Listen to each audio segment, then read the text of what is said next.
Should be Yep, we're live good. here. All right. I am going to mute that. Great. So we'll do some quick sound checks, make sure everything's working correctly. Can you guys hear me okay? I'll watch the chat a little bit here. I think we're live. I hate how Twitch fires up an immediate ad. So, All right. Sound check looks good. We're on the right microphone. I don't want to make that mistake twice. Excellent. Hey, everybody. Good morning to everybody on the West Coast here. Good evening to everybody in Europe joining us.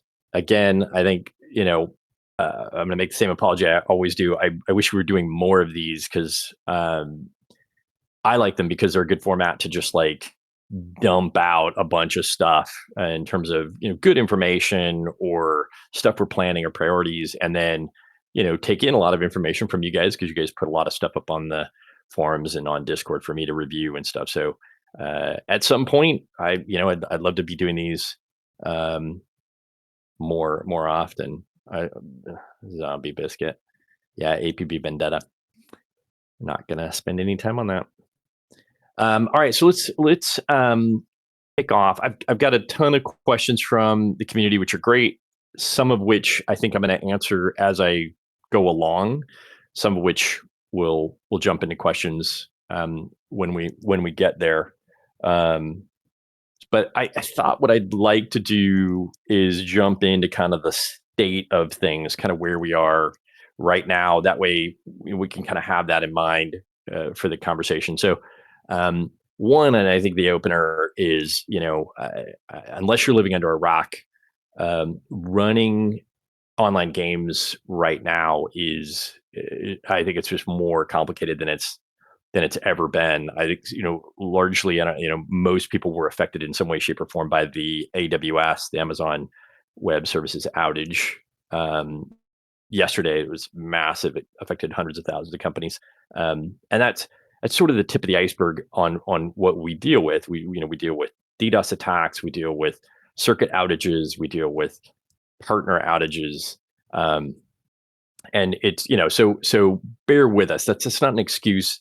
It's just there's I don't know in sort of recent years, say the last 10, 8 years. I don't know if it's ever, been more difficult, frankly, because there's just so many moving parts. Unfortunately, there's a lot of technology that has to kind of come together for this game to be online. But anyway, we're getting there. The game is online. We've definitely, it's been a difficult year. Let's get ads, I guess. I don't know. It's prompting me for ads here. I'll let the team look at that, make sure we clear that. Let me know if that's going away here. So with that out of the way, look, it's been challenging. There's a lot of moving parts. We have largely overhauled all those pieces, and where possible, we've taken it in-house. So I think I mentioned on the last stream, today the network that you guys play on is directly under the control of Little Orbit. We own the accounts directly with all the data centers. We own the hardware you're playing on. We're not renting servers or working through other partners anymore. So that's great. From a technology standpoint, we're closing in on it. I think we've continued to pay off technical debt.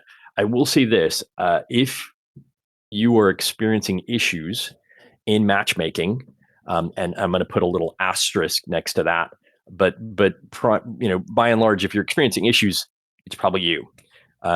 It's not a community secret. The way our anti-cheat works, you get caught, you accrue points, you get segmented. We start blocking access to certain features. So if you're sitting in the district and you're seeing other people get missions and you're not getting missions, I don't know what to tell you. Stop cheating. I think we'll get into some of the comments and questions, but we did make a a PSA about macros because we haven't, we've started enforcing macro detection and some amount of cheat points for macros. So, people who are macroing a ton get lumped into, the cheating pool. So, um, it's pretty straightforward, right? Like those cheat points do eventually fall off. So if you stop cheating and you keep playing, then you'll be reintegrated back into the regular pool of players. So that's how that fixes it. But so I want to give a nod to matchmaking in general. We continue to improve that system. It was a ground up rewrite from district based matchmaking to cross district matchmaking. We've improved the algorithm. We're allowing asymmetrical matches now. There is a bug, I know, which we can talk. It's a long-standing bug that we need to fix in terms of, I think if you get disconnected and you come back through, then you're still in a pending match, I think, for backup state. So I just want to share, for the most part, matchmaking is in pretty good shape. So again, if you're finding you're not getting matches, you probably have to look at yourself. Um, we're going to get to player pop. I think player population is a little bit of the elephant in the room. So I'm not going to avoid that today. We're going to talk about that next. But I want to kind of just go through where we're at. I think the next big area is GFAC, the gamer's first anti-cheat. And by and large, where that system's running, I will admit that system has eaten up way more company resources and time and effort than I would have liked. I should have known better, but um, again, I'll sort of go back through the logic, and this is where I'll take one of the questions, and I'll push it around here. But generally speaking, the anti cheat is working. I encourage players, by the way, if you want to experience APB like it was meant to play on a Wednesday after patches. Generally we're updating the anti-cheat after patches, and it takes a couple days for cheat makers to catch up. We do something, they do something, we go back and forth in this sort of tug of war with them. But if you want to really play a clean game, the closer to patch days you play, the better. That's just the way it works. So um, I like, we're constantly improving GFAC. We have a couple more, I think, big things coming that are fun. This is where I'm going to call out a bug right now. So for those of you that may be watching, or maybe you have friends that play on Steam, there's a bug right now where the game will not start if you run Steam as administrator. So it's a bit of an edge case. It's one that we missed during testing. So apologies. But for players who, they don't like clicking all of the little user access control permissions boxes that come up for games, like games will constantly ask for extra permissions. What they do to fix that is some players will run Steam exe as administrator. And then what that does is that allows Steam to start games without all the pop-ups. However, for whatever reason, and we're investigating it, we're closing in on a fix, that breaks APB currently. So what happens for people running Steam as administrators, they go to start the game, GFAC screen comes up, and then nothing. APB doesn't launch. So the simple solution is don't run Steam as administrator. It works just fine. You can log in with your Steam account. The game plays. We're just working through the bug on that got introduced about a month ago. We're just trying to figure out. Unfortunately, and I personally have worked a little bit on this issue. What's happening? The crash. It closes APB. It's in the Steam API SDK. It's not code we control. It's just Steam is doing something there based on how we're running the game. So anyway, don't run Steam as administrator. You can get in. We'll fix the bug as fast as humanly possible. I would rank that as my number one priority right now. Is just stabilizing how people get into the game. Any crash bugs, any issues like that. That's number one. Unfortunately, Steam uh, Steam is a source of a large number of players. So we've seen some player population issues with people not being able to get in. So we're fixing that 100%. That's getting all of anything blocking players from getting into the games, getting all of our focus right now. Um, uh, all right, so matchmaking, GFAQ, content plans. So the other, I would rank them in that order. By the way, getting players into the game, number one priority. Stabilizing any features that we started, that we've implemented, that we've shipped, that aren't working as intended. That's my second priority.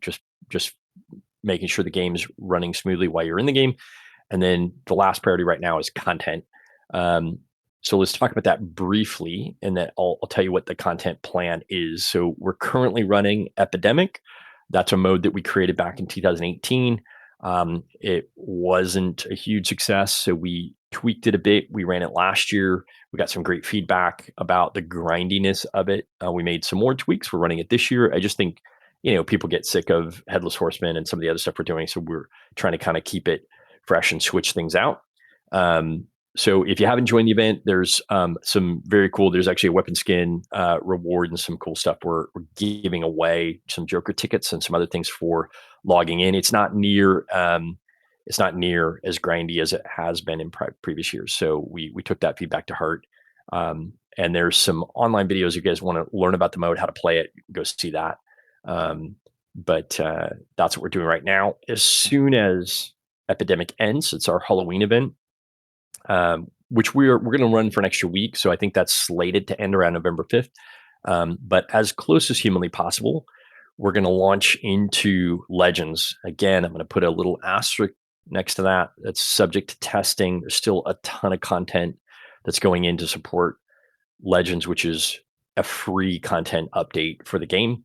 It'll come with a new primary legendary and 2 new contacts, a level increase, and a bunch of other stuff, some clothing and stuff. So Halloween right now, right after Halloween, we're going to be doing Legends. And I say right after Halloween, as close as we can get to Halloween. And then after Legends, Christmas. So we've got to slam right into the Christmas holiday as well. And so I think Christmas is going to start on December 17th, if I'm not correct. Let me look back here.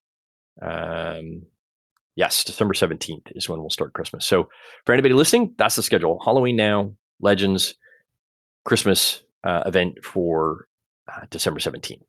Along with all of that, we're doing some marketing. So let's talk about player population. It's the elephant in the room. I don't love where player population is right now. I get it.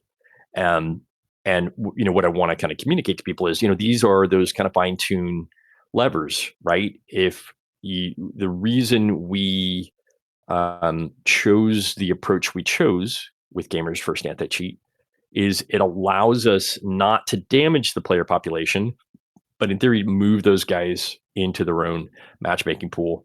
And that sort of thing. With a solution like EAC or any of the other anti-cheat solutions, it's this constant cycle of banning and then new accounts coming in and this player population spike and back and up and down. And it's awful. So with Gamers First, the anti-cheat, we're trying something that we've not done in the past, that many companies haven't done in the past. It's an entirely bespoke custom solution. And it has all the bugs that go along with that. So what I want to communicate is, look, getting Steam fixed is huge. Getting marketing started is huge. We've got an email blast and some other stuff. The free marketing that we do, that's going to happen regardless. But actual real marketing is the very next step that we're going to engage in. Just because we have a lot of content coming right now, it's actually a good time to join the game. So I think it's 100% worth us spending the time and money on marketing to drive the awareness and make sure people know that we're doing new stuff. So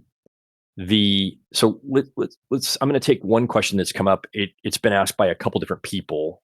But the question is, can you explain the rationale behind choosing a kernel level client side anti-cheat solution instead of the fully server side solution? And then, why would a normal user trust uh, Gamers First or Little Orbit with kernel level access to their system compared to the likes of easy anti-cheat with Epic or Vanguard or even a couple of the other companies. So let's start with the first one. So why kernel user mode? Um, the user implies we're not running a server-side solution, but we are. So I want to knock that out right away. It's a three-pronged system. This is kernel, what we call user mode, which means it just isn't running at the kernel, but it's running in the client. And then a server-side solution. It's absolutely all three components are there. They're very tightly knit. And I'll be honest, if you're playing a game that does not have a kernel mode anti-cheat, then they're probably doing it wrong. It is 100% required, in my opinion, as we looked at all of the solutions and all the capabilities. But it's 100% required at this point if you're going to successfully combat cheats to have a kernel mode um, uh, driver, mostly because a lot of stuff can be done by cheaters to hide what they're doing on the user mode side. So they can hide processes, they can do certain things where they're nearly invisible, except when you're running a kernel mode anti-cheat. So look, I, I there's, in my opinion, there's no other way around it. It's simply what you have to have. To answer the question, why would a normal user trust our company? Well, look, one, there's no other solution on the planet that does what we do. We looked for it. We've tried at least 8 other anti-cheats. They don't work or didn't work in the way that we wanted them to work. So one, there wasn't a choice. But two, and you can look at the trends right now. A lot of companies are launching their own kernel mode drivers along with their own anti-cheat solution. It's the same problem. They're doing what we did because the real solutions don't exist on the market. So, when you look at um, uh, a lot of these companies, we're all trying to solve the same problem. So, I don't think that running a kernel mode anti-cheat means you're doing something nefarious. I think it means you're responding to the industry, you're responding to player complaints, you're responding to cheaters, and you're having to do what is necessary. And you can see that because a bunch of companies are doing the same thing. Um, I'm going to just check chat here real quick, make sure we are being responsive here. Sorry, I'm going to check in with the team, make sure we're getting those comments as well. Great.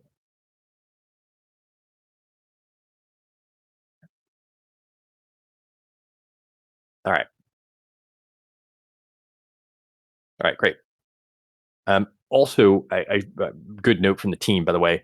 The player that wrote the question, why would we trust Little Orbit with a Ring Zero kernel level? We're not. It's not Ring Zero. In fact, I would argue the other thing I didn't mention is we have tried to keep the anti-cheat, the kernel mode anti-cheat, super super tiny. We've tried to keep it and its functionality as small as possible. There's 2 reasons. One, we want player trust. We want to only do absolutely what's necessary.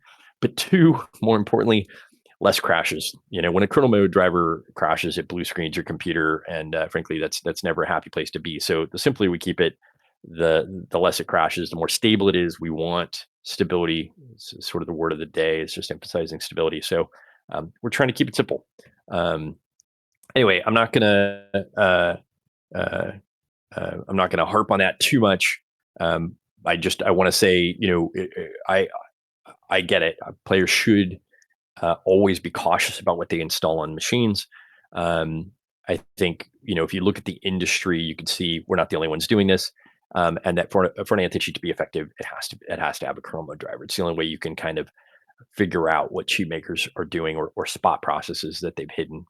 Um, uh, so there's actually an interesting point that's being brought up here. So, worst thing, I'll just read it's right in chat here. Worst thing with kernel anti-cheat, if it gets hacked, then your system's compromised along with all your data. I absolutely understand that. That's why we have kept that footprint and the functionality to a minimum to close off those exploits. I'll leapfrog on this actually, because I think it's an important point. What cheat makers are doing is they're actually exploiting other drivers that you have on your system.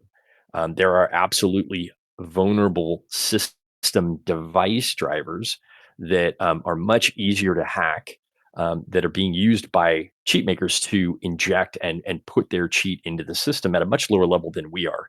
I just want you to understand our driver doesn't do a lot, and it's not easy to hack, and it's not worth hacking or even trying to exploit a vulnerability because we're not doing anything that's of value there. There are plenty of obvious seasoned vulnerable drivers out there that cheat makers can exploit. Those are the ones that you should be afraid of, to be honest. So if they weren't doing that, we wouldn't need a kernel mode anti-cheat. Like we've got to kind of fight fire with fire. So anyway, um, I'm going to take another comment based on GFAQs. Is why am I shadow banned for using macros instead of being given a warning? We did give warnings. We do give warnings. It's a little bit like saying, hey, I cheated. I'm not sure why I was, why I got punished without being given a warning. So we don't give warnings for people caught cheating. We That's what the system does. It does it automatically, which is nice. So we have nice clean thresholds in there. But the other reason we use a shadow ban system or cheat point system, whatever you want to call it, is that you didn't get we put in a punishment that allows for a player to course correct and stay in the player pool if they stop cheating, if they stop macroing all the time. And I would argue you have to macro consistently to get shadow banned. It's not something where we see a little bit of an indication of macroing, and we jump on it. Generally the system finds a pretty high threshold of macroing, and then you get shadow banned. So I think it's a legit question, but uh, we put the PSA out. We told people, hey, we were starting to act on macros. For a long time, or at least for a little window in there, macros is the only thing that worked. Certain macro scripts and certain things were the majority of cheaters, so we felt it was worth acting on. So it's a legit question. I don't want to belittle the person who answered it. I just think we've got to act on cheaters. The level of macroing that we're shadow banning for is pretty intense. So you're grouped in with cheaters. You're getting some pretty insane benefit from it. So we've got to do that.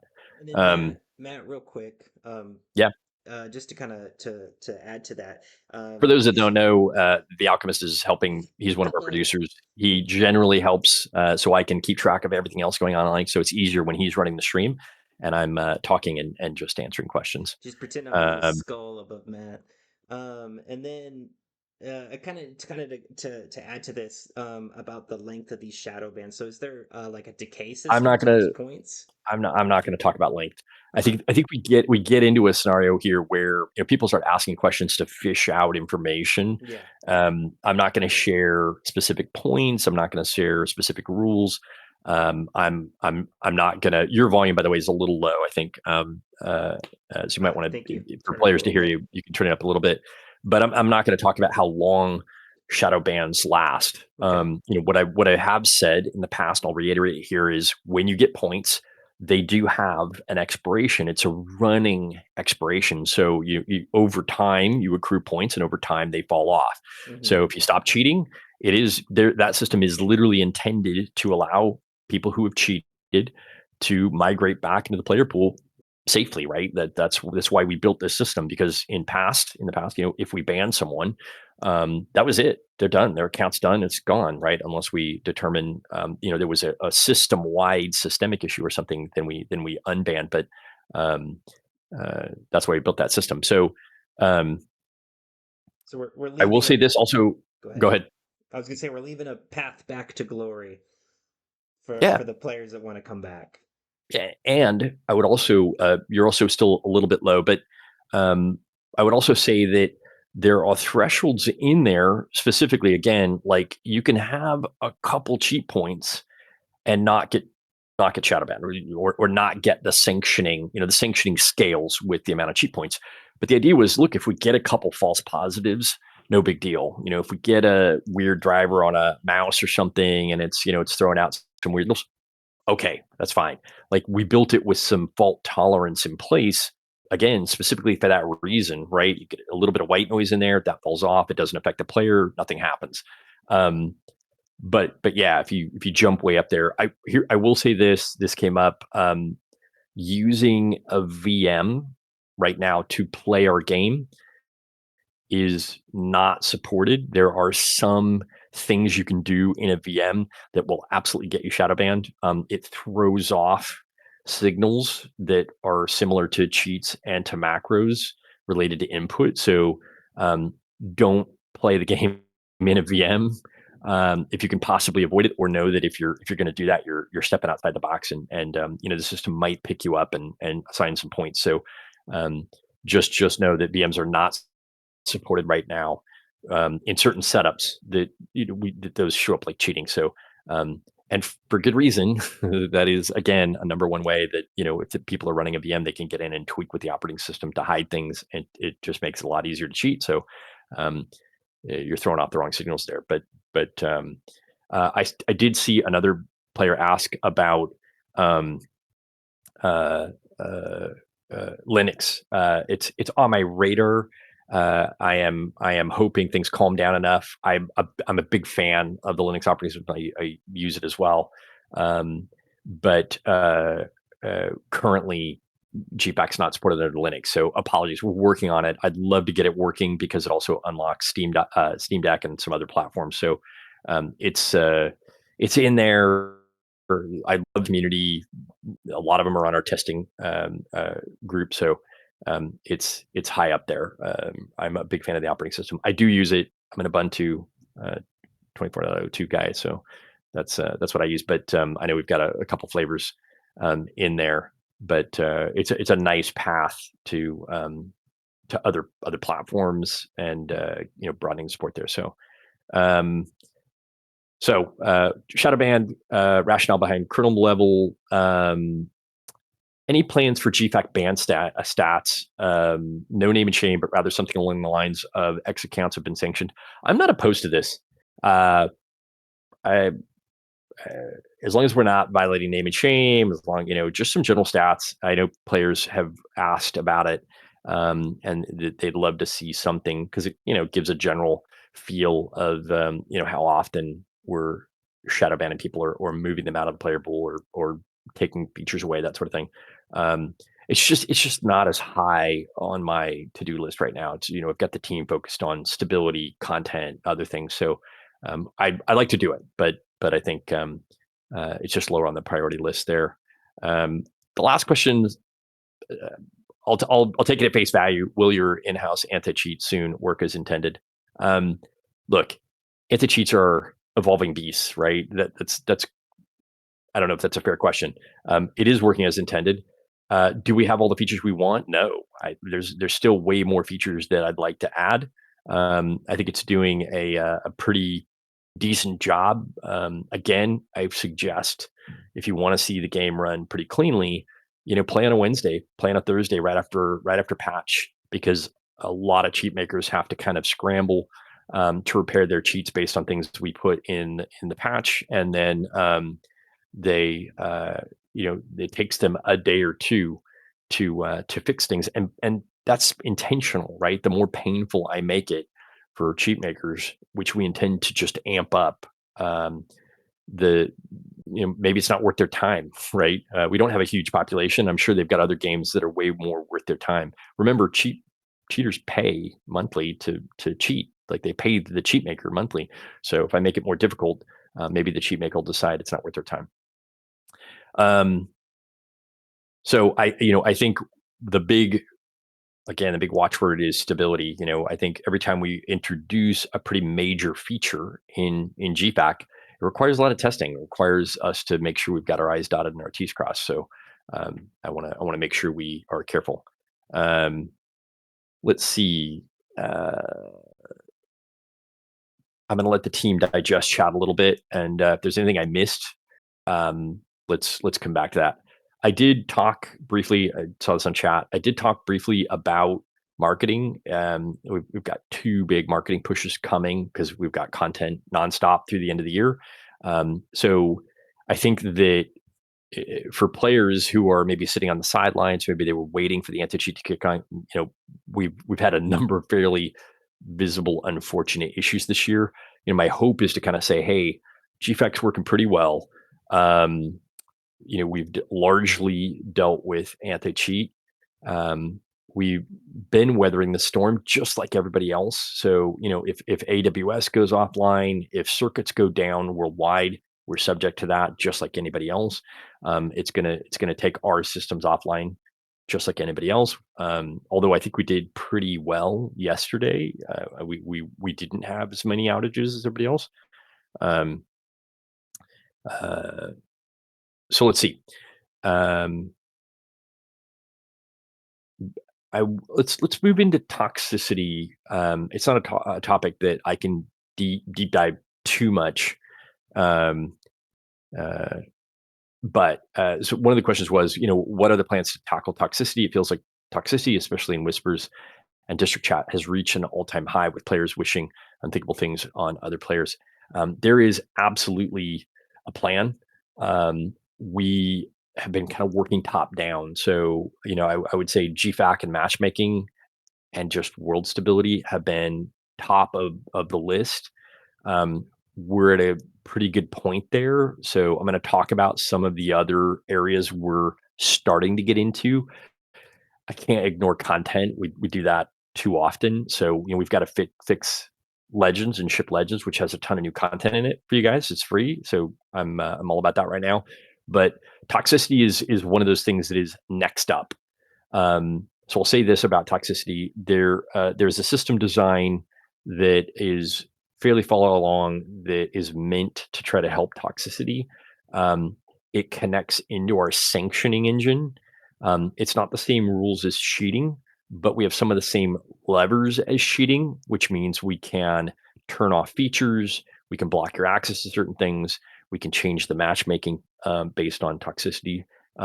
So I think that, and I agree with Rush, by the way. I think toxicity is something that really hurts the game in an intangible way. If a new player comes in and they're starting to dig the game, they're starting to get the mechanics down, but they experience this just insane level of toxicity, they're going to bounce. And so, look, I think everybody on this chat, if you're joining the chat, you love this game. I know we do.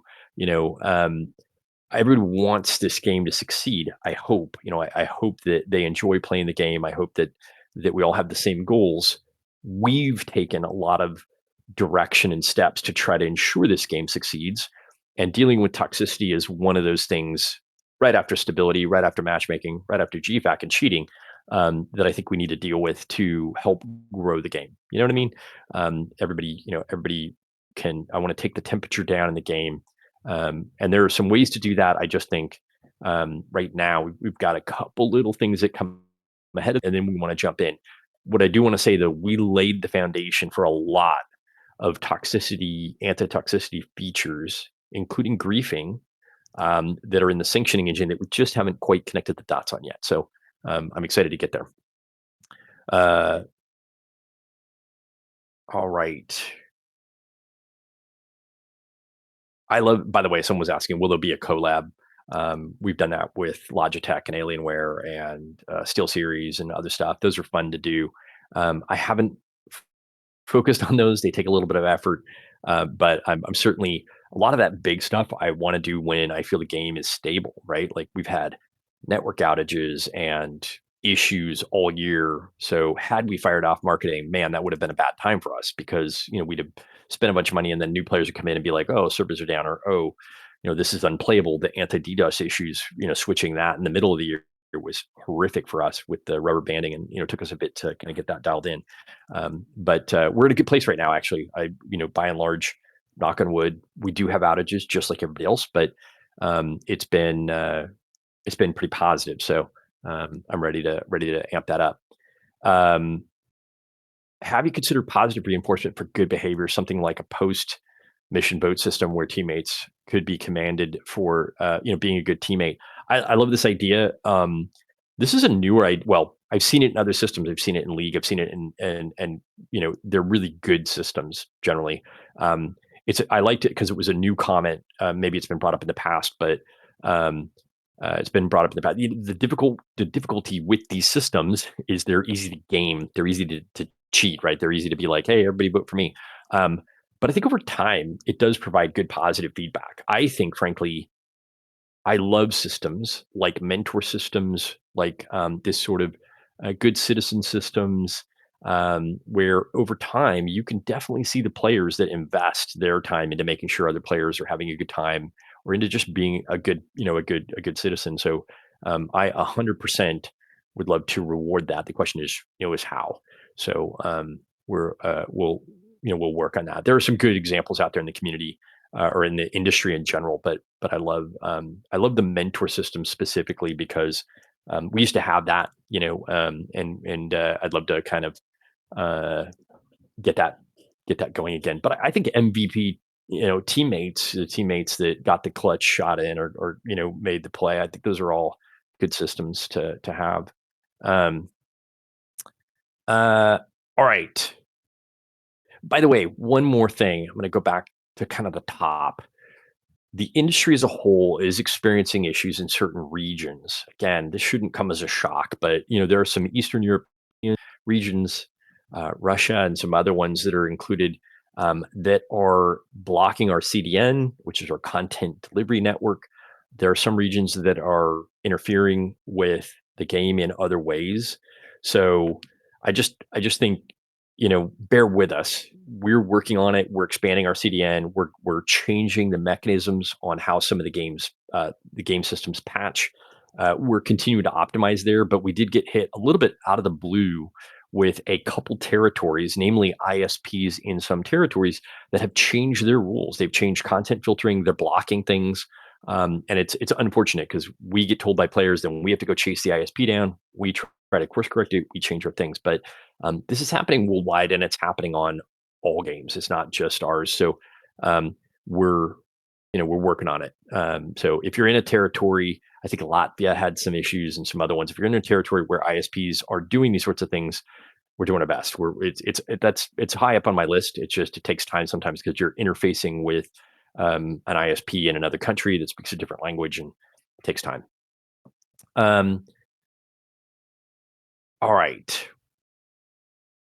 I'm going to ask my team, check in, just make sure I'm not missing anything. Do we want to cover anything in terms of griefing, toxicity questions, GFAT questions, matchmaking questions? Otherwise, I've got more questions to get into. I did see, um, I did see a couple things that I know are further down, but I'll address them. One thing pretty high up on my list are our South America servers. We've actually started talking to a new partner down there, getting some potential South American servers. We worked hard to create a small footprint for our networking servers, bare metal servers, so we can drop that in. So we've started some conversations. I would very much like to get an Southeast Asia potentially and a South America set of servers to service more of the player base. And I know we do have players over in Southeast Asia, and I know we have players down in South America. So bear with us. It's those are coming um, alongside player pop and those sorts of things. So um, one question at the top here of my kind of miscellaneous questions is, will the pending bug for backup ever be fixed? Look, this is absolutely needs to get fixed. It's just been a little lower on the priorities for matchmaking. But essentially, look, if a player disconnects or crashes, right, while they're transferring districts, then it like messes up their backup status, and kind of they get stuck pending. So I think for us, it was stability and then asymmetrical matches, which has drastically improved the quality of matches. And then looking into backup and making sure the backup system is working correctly. I know that's look, that's a new system that we've been trying to iterate on, and I like that system in general. But this is one of the bugs we just, we need to fix it. So yes is the answer. Um, there's another good question here actually about, ever since we launched Gamers First Anti-Cheat, there's a population tracker called, I think it's Will.io. It's built on Will.io, that hasn't been able to display stats. Um, I need to get in touch with the person that runs that. That was set up a while ago. We broke it. We need to, we need to fix it. So that's that's high up on my list. I just it requires a little bit of coordination. The way that they were integrated into our network wasn't great, and so um, I think that account got banned. So we need to just figure out a way we can safely get them back in getting stats. I have no problem showing the stats, but uh, we just need to kind of reintegrate that system. Um, uh,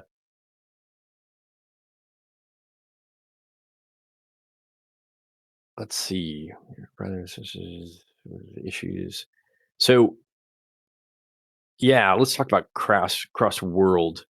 Um, I think cross world is still very much in the roadmap. We're not launching cross world with Legends. Unfortunately, we just it's not ready, so I don't want to hold Legends back, waiting for cross world. That's a big ticket item. We've laid a ton of foundation already to get there. So we're getting we're getting closer. But everything you're seeing in how matchmaking works was designed with cross world matchmaking.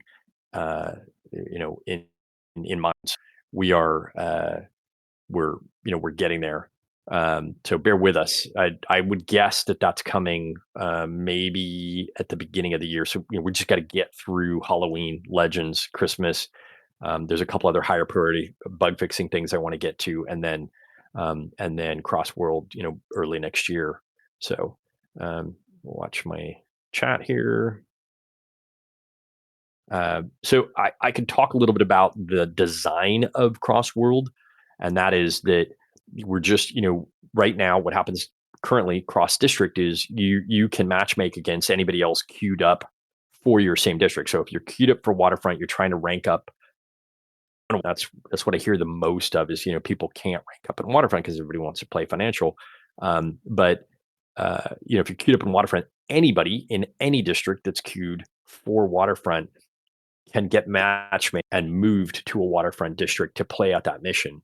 Um, Cross World just takes that to the next level. That's why we have New York, or I should say East Coast, is so that hey, if you've got a player in the UK and you've got a player in the US, and they want to play maybe during low population times, right? Then they will get match made in New York and they'll be able to play together once Cross World goes live. So it's meant to help boost, population, low peak times, things like that. So I like that system. It works exactly like cross district. You guys have already seen how it works for cross district, where you get lifted up and moved. It just takes region into account, and there's a little bit of talking back to each player's world server that we're still working on. It's a complicated process because now we're involving different world servers that um, that are contributing players. So I should also mention, by the way, people that don't want matches that are cross region don't have to opt into it, right? The idea here um, is that you know you need to opt into it, and then you're not just going to pull players from the EU over to NA West, right? If you don't want to. So it's meant to be, hey, I've been looking for a match. I'm not getting matches. Let me open it up cross region, and then you'll be grouped with people outside the region. So that's how it's designed to work. People, I'll talk about this really quick because it's a legitimate design question. It's been brought up. Cross map content pledging. Um, I get what people are asking for here. I can see why players would ask for it if they want to rank up a contact that's in waterfront. They can't get matches in waterfront because of low population. They want to be able to cross map pledge, basically. I think you're fighting the symptom there and not the problem, right? As soon as I say yes, we can go do that. Um, Everybody will play financial, and then the problem gets worse. I think the problem is population. So let's let's fix the population, right? Like there's some marketing things, some things we're doing right now. Um, uh, so we uh, fixing the population will help people get matches in whatever map they're in. Also, I think if just making the fixes we started, making those fixes to the waterfront district itself, fixing spawn points, fixing cover, fixing some of the areas we know the areas that are problematic. I think that also will make waterfront more fun to play with, or play in. So anyway, uh, so I'm going to call out one of the comments here. High abuse, I guess. They make the comment you can't fix pop until you get rid of cheating.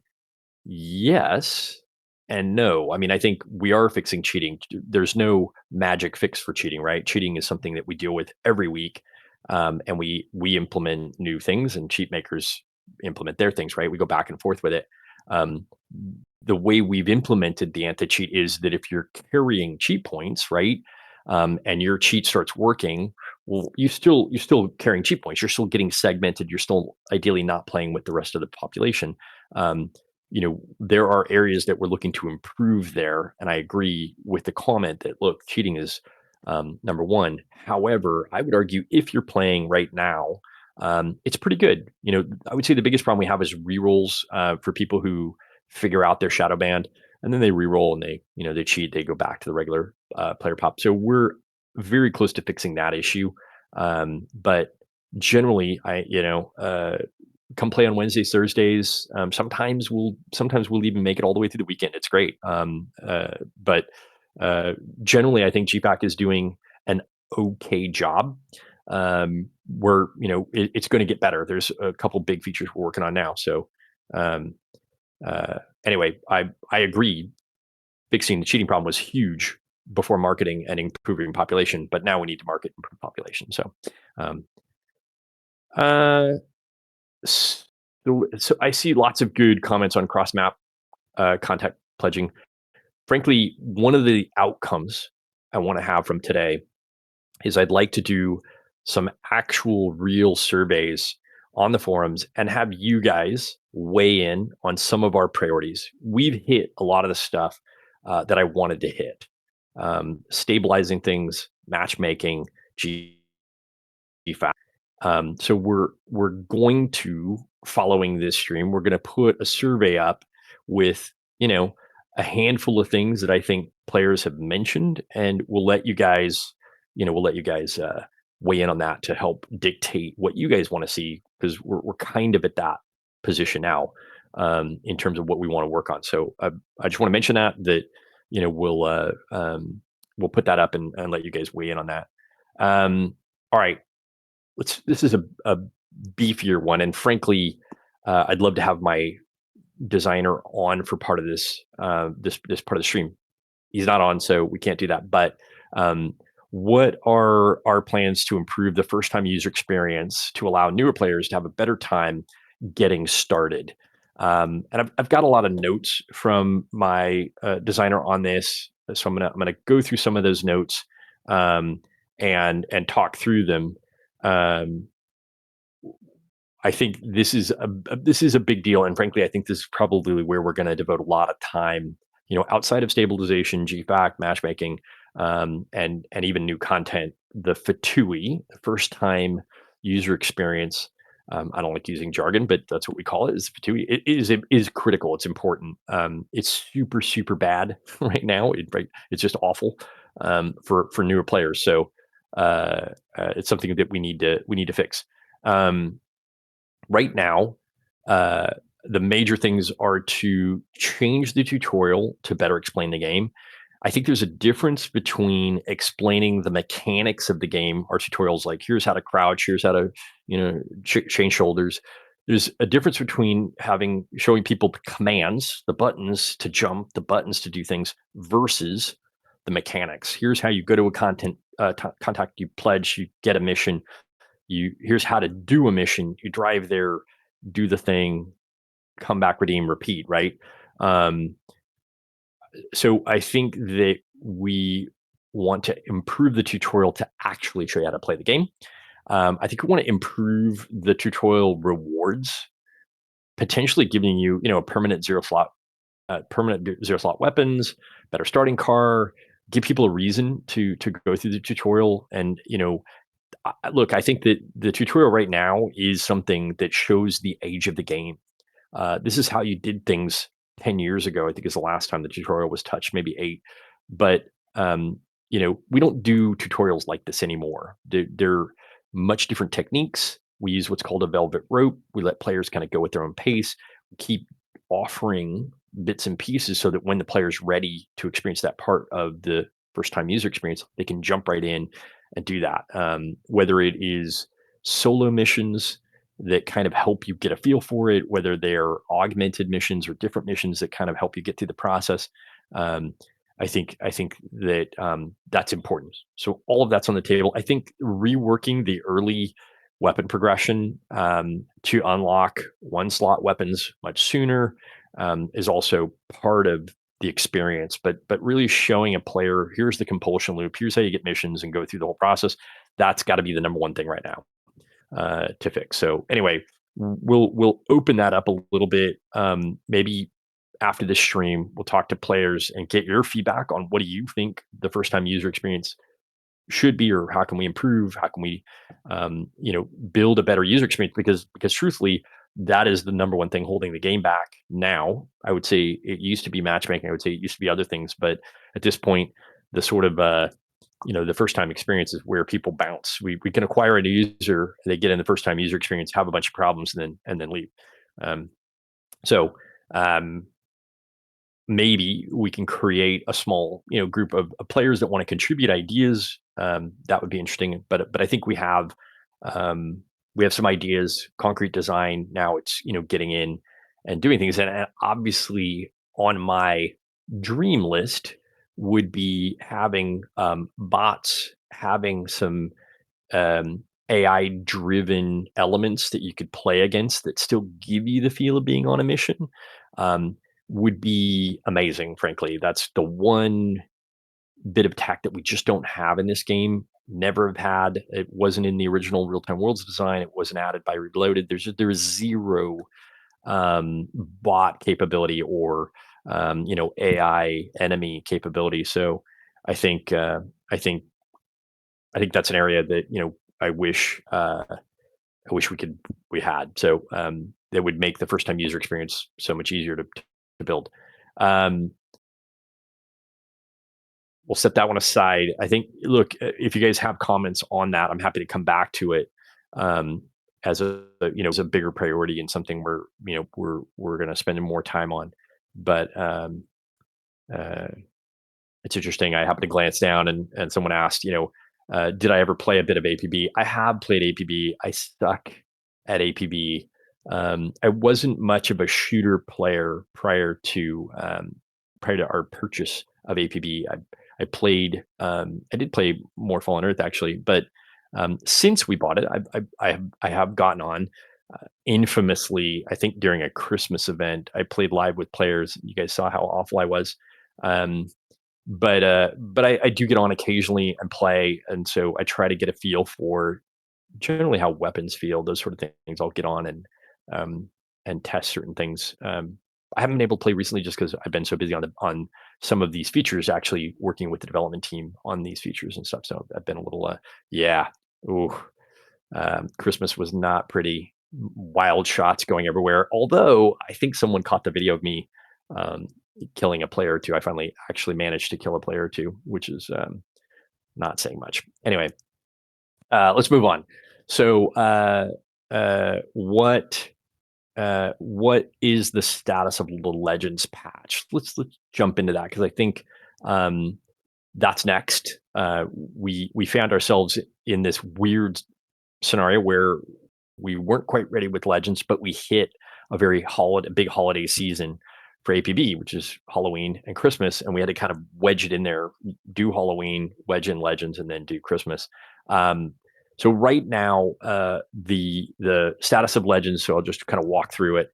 Um, uh, 5 new mods are coming for the Legends patch. We've got um, we moved the Joker M9 into the epidemic patch for Halloween, but we have an unsilenced version of the M9 as a secondary that's going to be released with Legends. So, like I said, the Legends patch is a ton of free content for you guys, similar to New Horizons. So we're actually putting that in the progression. We've got the weapons. We've got weapons such as the Aka SD Silverado. We've got a preset Han Koi Wolf as the preset vehicle for finishing contacts. We've got a 4 slot, a bunch of 4 slot vehicles that are going to drop into progression. So for players, I mean, look, we're dumping a bunch of stuff that was, arguably paywalled into the progression, into contacts for people to really have fun with. We're also adding a new primary, which I think we're calling it the prototype, which we showed, um, and uh, and we're adding the EMP. So one of the big gameplay features of Legendary, which we've hinted at in the past, I've talked about, is the EMP grenade. It's an alternative grenade. So I just felt like the grenade meta was super, super stale. So we're hoping to shake that up. The EMP disables vehicles. It does a bunch of cool things that I'm excited to have players really get in and play with, because again, I think it will change the meta a little bit for what players choose, in their loadout for grenades. Um, so let's see here. um, I don't think. Look, we both of the contacts we've announced who they are. Um, I felt like, and my team agreed. I felt like we were wasting LaRoche and Zombie in social. I just feel like those are two of the coolest characters in the game lore.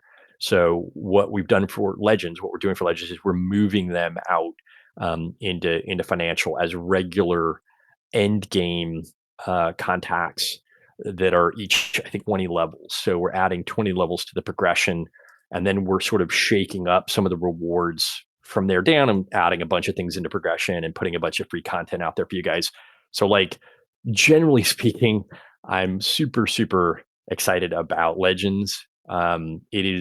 It's a giant free content patch with, two exciting contacts, a bunch of new content for you guys, some stuff that wasn't previously available, um, uh, and the new mods, the EMP grenade, and a bunch of other stuff. So I'm excited. So I'm going to watch the comments. If you guys have further questions, we did a previous stream on Legends and kind of what it was all about. I didn't put a bunch of time into this stream to talk about Legends, but it is the next thing we're doing. I'm currently working on clothing, new clothing that's going to go into the contact progression, that sort of thing. Um, I admittedly, FS, FZ, I wish I would have prepared better. I thought we spent an entire stream on Legends, and I showed off a bunch of stuff. We showed the prototype, we showed off the contacts, we showed off where they are in the district, and I think a bunch of other stuff. I didn't prepare that. I get accused a lot of rehashing old content, old questions from previous streams, and I didn't want to do that. I wanted to spend some time talking about the population, talking about GFAC, talking about your questions today. So I didn't have a ton of stuff for Legends, but maybe we can do that leading into Legends, not too long from now. I did see a comment here, bring back Han, the Asia server. I did mention actually in the middle of the stream that we are looking at South America and we're looking at Southeast Asia for data centers, for little footprints, to put gameplay servers online. Those would, in theory, they wouldn't be their own world. They would be merged into one of the other worlds. I don't think we generally, for small regions like that, we would treat it more like Northeast, NA East, which is just sort of sits inside the NA world. But we would do that. I've got Twitch on this screen here. So guys, if you see me looking that direction, that's what I'm doing. Is I'm reading. Um, I'm gonna good follow up question, by the way. Do I have a rough estimate of when we're looking at releasing Legends? Oh, I hate throwing deadlines out because we inevitably miss them, and then I get skewered for putting the deadline out in the first place. We are uh, we're running Halloween. Legends is the next patch. So after Halloween, we're going to do Legends, and then in theory, we're going to start our Christmas event. So Halloween started on the 15th. It's scheduled to go 3 weeks because of the placement of Halloween is weird.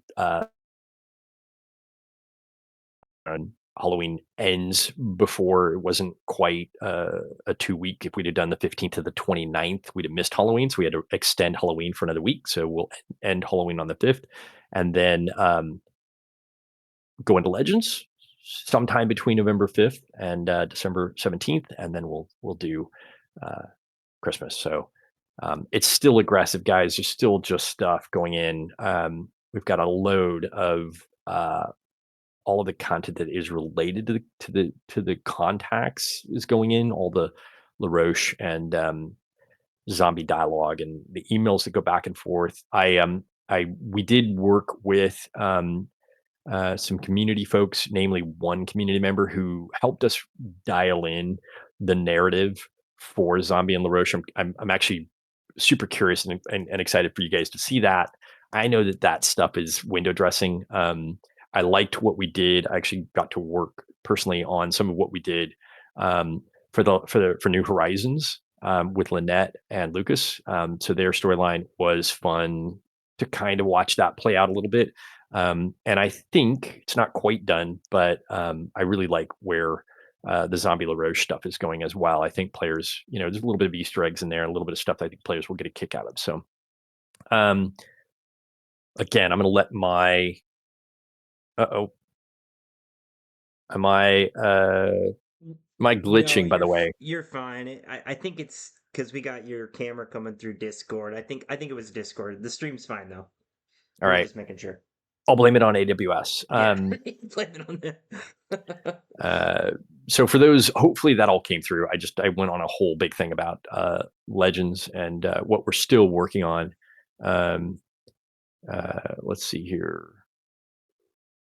I will say we're not doing anything super unique for Christmas. All the focus is going on is going into Legends. So Legends first is really just the big giant thing.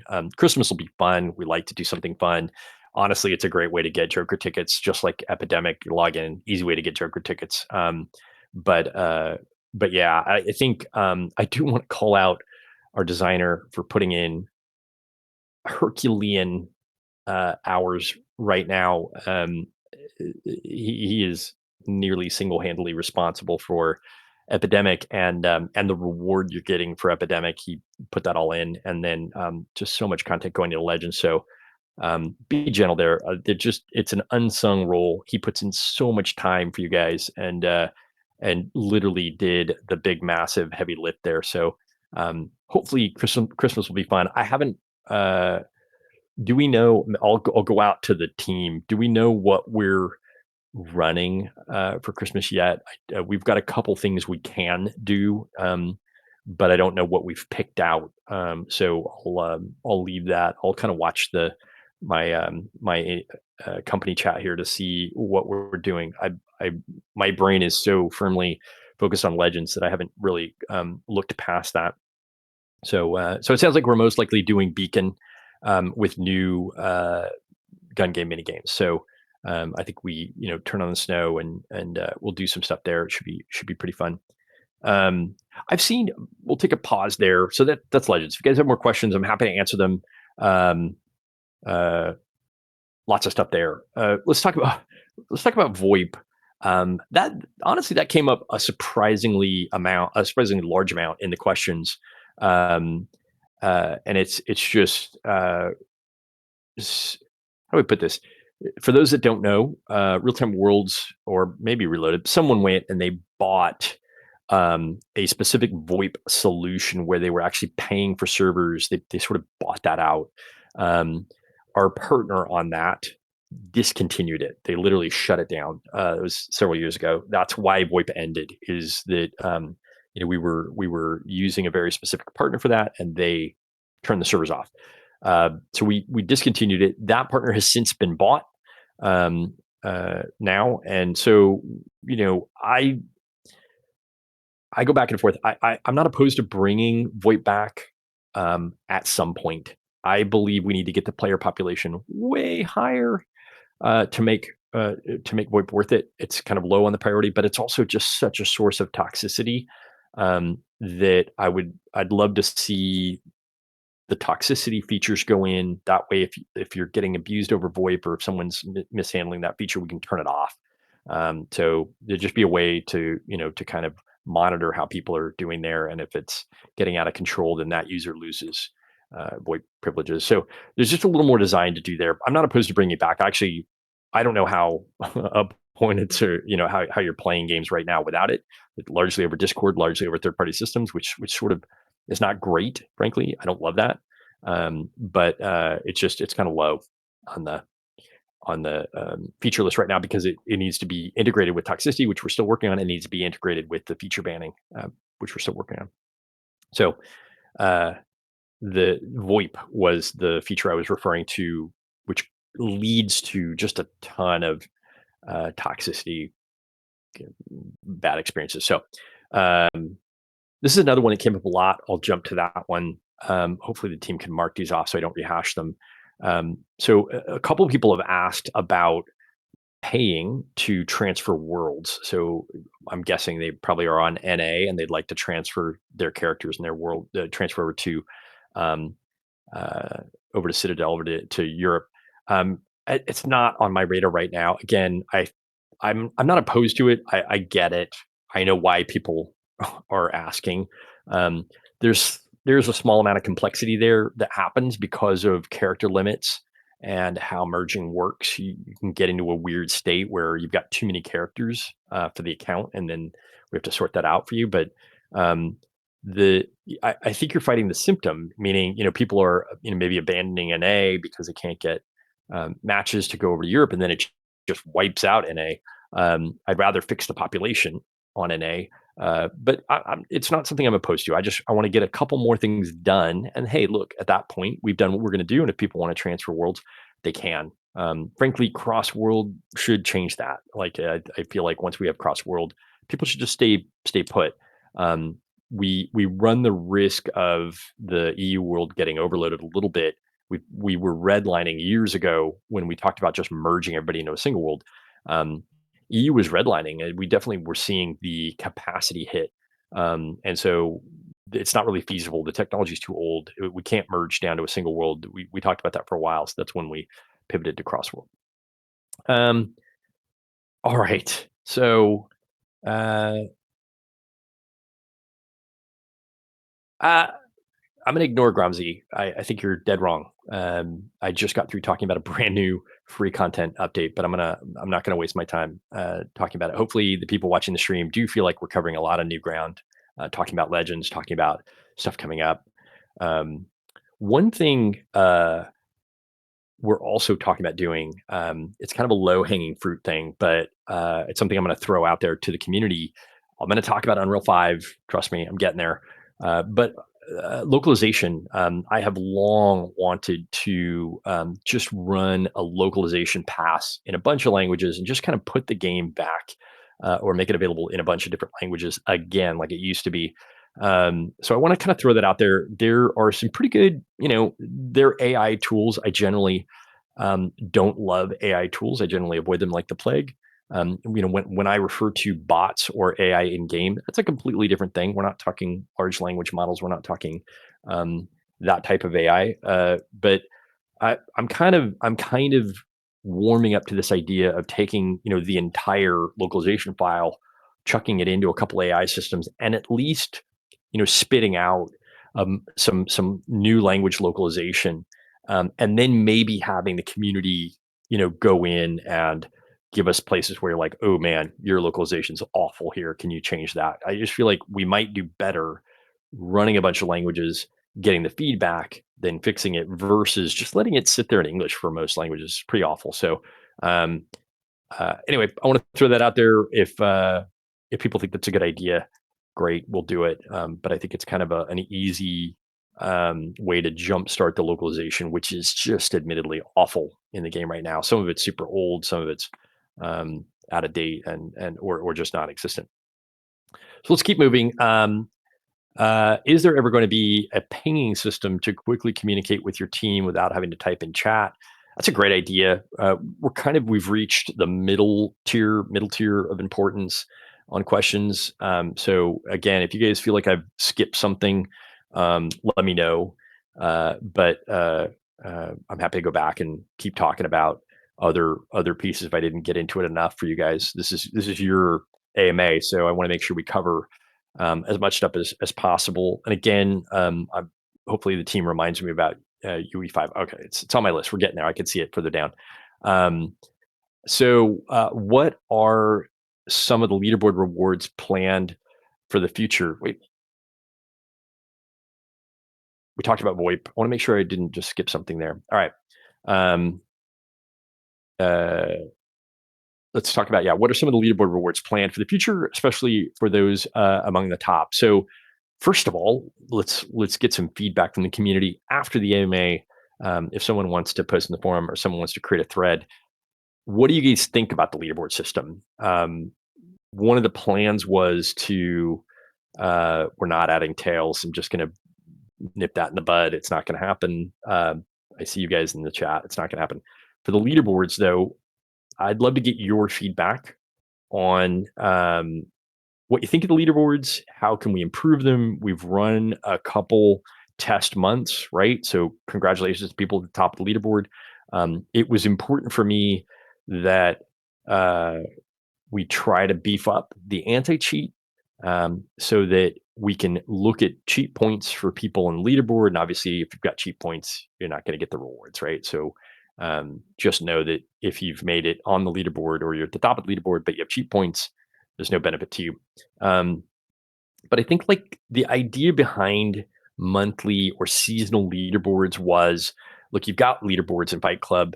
Um, that's great, right? That's sort of, let's say, mode specific. What I wanted was a system that we could tie to premium that had good, fun rewards tied to it that worked sort of like a battle pass. It's completely optional. And frankly, I think if you're not on premium, you probably should because it gives away so many Joker tickets. It's almost worth it. You're getting almost the value in Joker tickets back plus other things. So the idea was to make premium kind of a no-brainer when we redesigned it. But one of the pieces we're still connecting is leaderboard. And so having some rewards there, um, I think the idea is to have more Joker tickets in the leaderboard so that it works similar to a battle pass with a couple fun big items over on that system that you can get. Again, kind of making it a no-brainer, right? If I pay for premium and I get those Joker tickets, and then I play even a modest amount, and I'm on the leaderboard, then I'm going to get the rest of the Joker tickets and everything else. All the other benefits are free. So um, we so first, I'd like to get your feedback on the leaderboard system, and then in terms of rewards, the initial target is make it work like Fight Clubs, give some Joker tickets, but give people a reason. I feel like prior to that leaderboard system, people are kind of coming in, they're doing their thing, but maybe there's not really as big of a reason to come in every day. I think the leaderboard system, if we put some rewards in there, which is the plan, it just adds one more system that I think players can kind of have fun with. That's the goal. Um, yeah, I do. Kaoki put something in the chat here about hyper competitiveness. And I agree with that comment. The comment was, problem with leaderboards is it increases the already hyper competitive nature and accelerates it, pushing more casuals out of the game. Agreed. Um, but I don't necessarily, I want this to be kind of an optional system. Like, look, if you're not interested in leaderboards, don't play in leaderboards, right? Um, and it may be that we have to kind of segment uh, people a little bit and kind of make sure less competitive because I do feel like we lack that. We lack the kind of casual players that want to come in and have fun and that sort of thing. So the comments noted. I think if we can make the leaderboards more relevant or um, make it better, let me know. I'd like to get feedback on what we have. And I see that kind of coming in. So if you guys want to put those comments in the chat, great. We'll capture them and we'll add them to our notes. Um, but yeah, the rewards. Down the line, we'd like to expand the system, add unique titles. Um, Most importantly, there are some old Fight Club weapons that I don't think we're giving away right now. And then um, certainly open to starting to put that stuff, up in the leaderboards. I think we just want to run a couple seasons before we start saying, here's the reward, and we're committed to it. Um, so, I don't want to. I agree. I don't want to make them too compelling. I want them to be fun. I would love to do cross faction leaderboards. I'd love to do cross world leaderboards so that we can kind of see the whole game in one place. So anyway, we're working on it.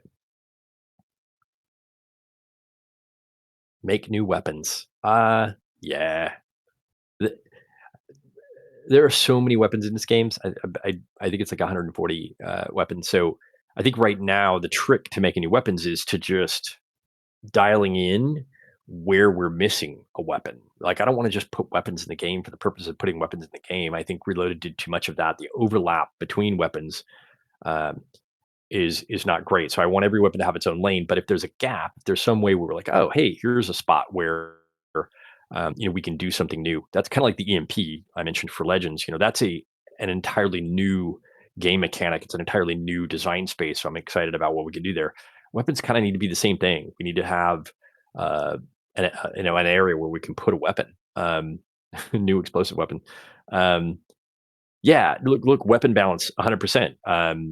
I think I would need to defer to my designer on this. I think we've had an ongoing weapon buff uh, effort to try to see if we can make some of the non-meta weapons just a little more fun, a little more, give people a reason to play. Anyway, I'm going to move off of that topic, but I do want to come back to leaderboards. I think it's a fun new system that we're not doing as much with, but we want to dial it in, and so there we go. Um, is there ever going to be a pinging system? We talked about this one. This is where I started it. So we rearrange these. Is there ever going to be a pinging system to quickly communicate with your team? It's not on the roadmap. I know what Dev's working on. I feel like it would be good. I think maybe again could be the lack of VoIP that makes that a bit more useful. So maybe we add VoIP back in some capacity, and that becomes less useful. But certainly willing to take that under consideration. It's not a bad idea. Um, will there ever be different queue types for competitive casual play? That's an interesting idea. I mean, I think I want to make sure. Okay, some of the content, some of the comments here are like merged together, so it's hard to see which one it attaches to. But um, I'm going to highlight that one here. Uh, I'd love that. I think queuing would be interesting to try to segment and put casuals together. I would worry that you get people in there gaming that and they're like, oh, I'm queuing for casual, but I'm really a competitive player and I really want to um, uh, I don't know, but I think queuing for different types of play would be cool. Um, I've got other ideas there, but um, let's see. It's time for a battle pass. We're working on it. I don't think battle pass systems are the end all be all. I don't think they fix everything. I think we're trying to come up with our own version of that. We could spend the whole AMA talking about battle pass systems and what I don't like about them, but uh, I think there are some interesting pieces of a battle pass system that I'm definitely trying to pull into premium. When we redesigned premium, I feel like we did a much better job of trying to figure out where that lane is, rather than putting things like design layers or even we took a lot of the XP bonuses from premium, just gave those to players. So, um, but yeah, some sort of battle pass with our leaderboard system is kind of where we're going. Um, all right, so when are you going to fix the issue that is causing HUD markers to stop loading when swapping characters? Uh, we looked at this extensively actually a while back. So first, it's an incredibly hard bug to reproduce. Nobody in dev was able. We did it a bunch. We went, in and out, in and out. And it was this bug was introduced in like 2018, 2019. Essentially, if you return to the login screen and then get back in, like there's a chance after logging in, you're unable to see a lot of the HUD markers. Um, so we need to revisit it. Frankly, it's they tried to reproduce it. We couldn't find 100% reproduction, which meant it was just kind of hit or miss. If you got it, you got it. When you did get it, you tried to debug it, but it just makes it incredibly hard to fix when you can't reproduce something. So there's that. Um, it's worth bringing it up. It's time to put that back on my priority list because it's a super irritating bug. Um, Will you open GM applications, especially for North American GM applicants, as NA has seen very few GMs of late? The GM application system, all of that is run by our community head, and she's. I think that we try to be responsive. We try to get good GMs from the community. It's always a very, very difficult vetting process. So, look, please don't be offended if we haven't responded to an application. It's just incredibly hard to vet the kinds of people that apply to be GMs because half of them are absolutely outstanding good citizens in the game. They're great. I love that they apply. We want them to be a GM. The other half are terrible players masquerading trying to get more power to abuse. So it's terrible. So it's polar opposites. You don't get anybody in between. It's either people that want to abuse the power and people that want to help. So um, bear with us. We're working on that. It's a good question. I don't think we're quite there yet. I'd love to see the player pop go up, and then we'll open up that application process a lot more. Um,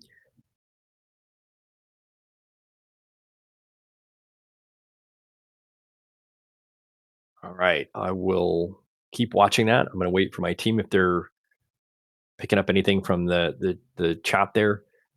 Let's go to Unreal 5. It came up a lot, and I know it's on my sheet here, just further down. Um, Unreal 5 research actually got quite far along. We paused it uh, because I needed the entire team on certain features, and I absolutely love the Unreal 5 effort. I think we're in a good place with it. There's a very clear roadmap there. Um, but I think like where I have to sideline it till the beginning of next year because we're just so focused on other stuff. So that's the short answer. I love the features. I love what we can do in Unreal 5. It's super exciting. Um, and it's not about the visuals. I mean, what I want to share with you guys is, the visuals are nice. It's great to have, access to things like Nano and some of the Lumen and nicer rendering features. Awesome. What you guys have seen with Unreal 5 is that like it's not as performant, so I worry about that. So just know when we do Unreal 5, we got to really dial it in because we have a lot of older hardware in the population for people that are playing. And I don't, what I don't want to do is be like, hey, here's new and shiny. We're going to abandon, a percentage of the player base that are still playing on Windows 10 or old hardware. So we don't want to do that.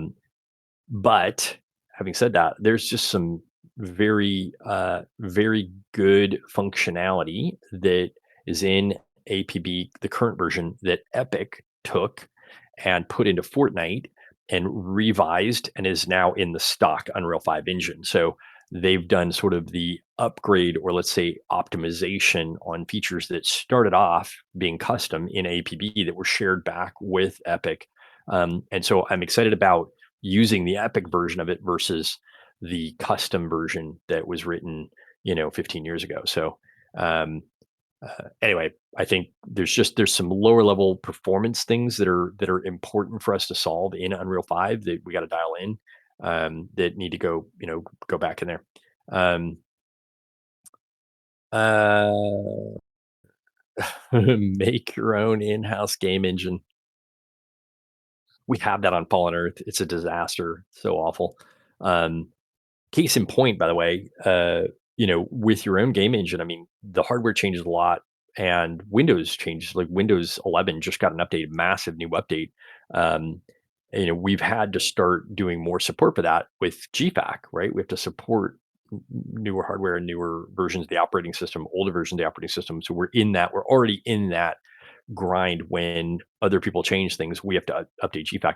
I'm not going to do that with the game. It's just a hard pass. It's too hard to do that. But anyway, we're testing on the newer version of Windows 11. We know about it. We're working on it. So I I look forward to potentially maybe early next year jumping back into Unreal 5 and pushing that forward, um, and that sort of thing. I see a lot about. So I'm going to switch topics. If you guys want to talk more about Unreal 5, great. I don't want to waste time on the stream rehashing stuff. I'd rather talk about new stuff. I do see questions coming up about gender change. Um, that's such a can of worms. They're two different base models. If uh, if the original developers, Real Time Worlds, had thought about this just a second longer, they would have made a mesh topology that could change, and all of the clothing, which is really what happens here, right? All the clothing and all the features could just change over. The problem with gender swapping your character is it's just not a one-to-one comparison. Not all the clothing works. The characters are different. The customizations are different. The way that customizations blend into the texture material, they're different. So I don't think that's feasible. I think it because I think it got brought up during Unreal 5. It is 100% something that one, a lot of other games do, and two, that we could solve in the newer version. Um, just with the way that APB was built when it was built 15 years ago, it's just not super feasible. I mean, we could shove something in where it's like, here, gender swap your character, and then here's all the stuff that broke that you're going to have to go fix, right? All of your clothing and customizations and things like that. Like, it just we could do that with a big giant warning on it that says, "Hey, we're about to break your character if you do this." But a lot of the clothing don't have one to one cross gender counterparts, so it's a shame. But anyway, that's that's it. They don't even have, like, in terms of like skinny or heavy or that sort of thing, there's not even one-to-one analogies there. There's no muscular version of a female. They're just different. So it's unfortunate. Uh, all right, let's jump into some other topics here. Reposting.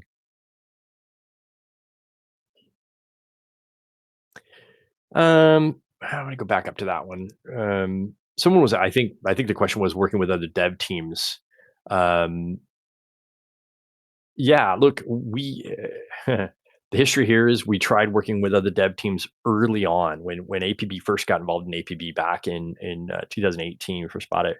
We actually did bring another developer on. We started working on Unreal 5. We did a bunch of stuff, and it was a train wreck. Was I can't understate how much of a train wreck it was. It was such a colossal train wreck that we threw away, literally threw away all of that effort, all the money spent.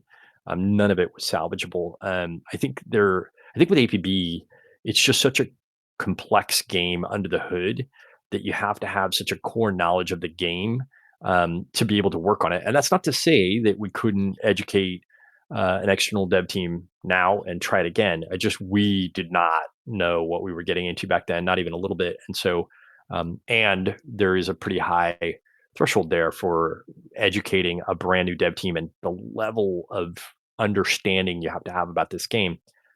So I'm not never say never. I'm not going to say no. I we just hire people on our team. I don't think outsourcing the whole thing. It always looks good on paper, and it's just traditionally been a disaster. We actually did a little bit of that on Fallen Earth, and it didn't turn out much better. It was usable, but there was a fair amount of work done on the new version of Fallen Earth, it just so much rework, so much of it not well thought out or not well architected or not. Both of these games, and I'm not dragging in Fallen Earth, but they have extensively large code bases. So if you don't get a third party developer that does their homework, they just start reinventing the wheel. They start putting things in that have already been done that needed to be ported. or upgraded, and they write something new, and then you've just got massive problems. So um, new inventory management system, man, I'd love to redo inventory. Um, I wouldn't. It's not high on our priority. It's such a cluster. That whole system needs a bit of rework, and it's something we intentionally have not touched a whole lot because it's a bit of a mess. But there is a rework on worlds that's happening right now under the hood, just paying off some technical debt. And I think as we get more into cross world and more into the rework of how our world servers work, that's where inventory could probably get slotted in. And so it's not an immediate thing, but I think it certainly is on my radar because managing inventory, the game has grown to such a large amount of inventory based on where it launched. So I'm sure I think the screens that we have now were probably fine when the game launched, but now we have so much more stuff to manage. It's not best practice, not how we do things.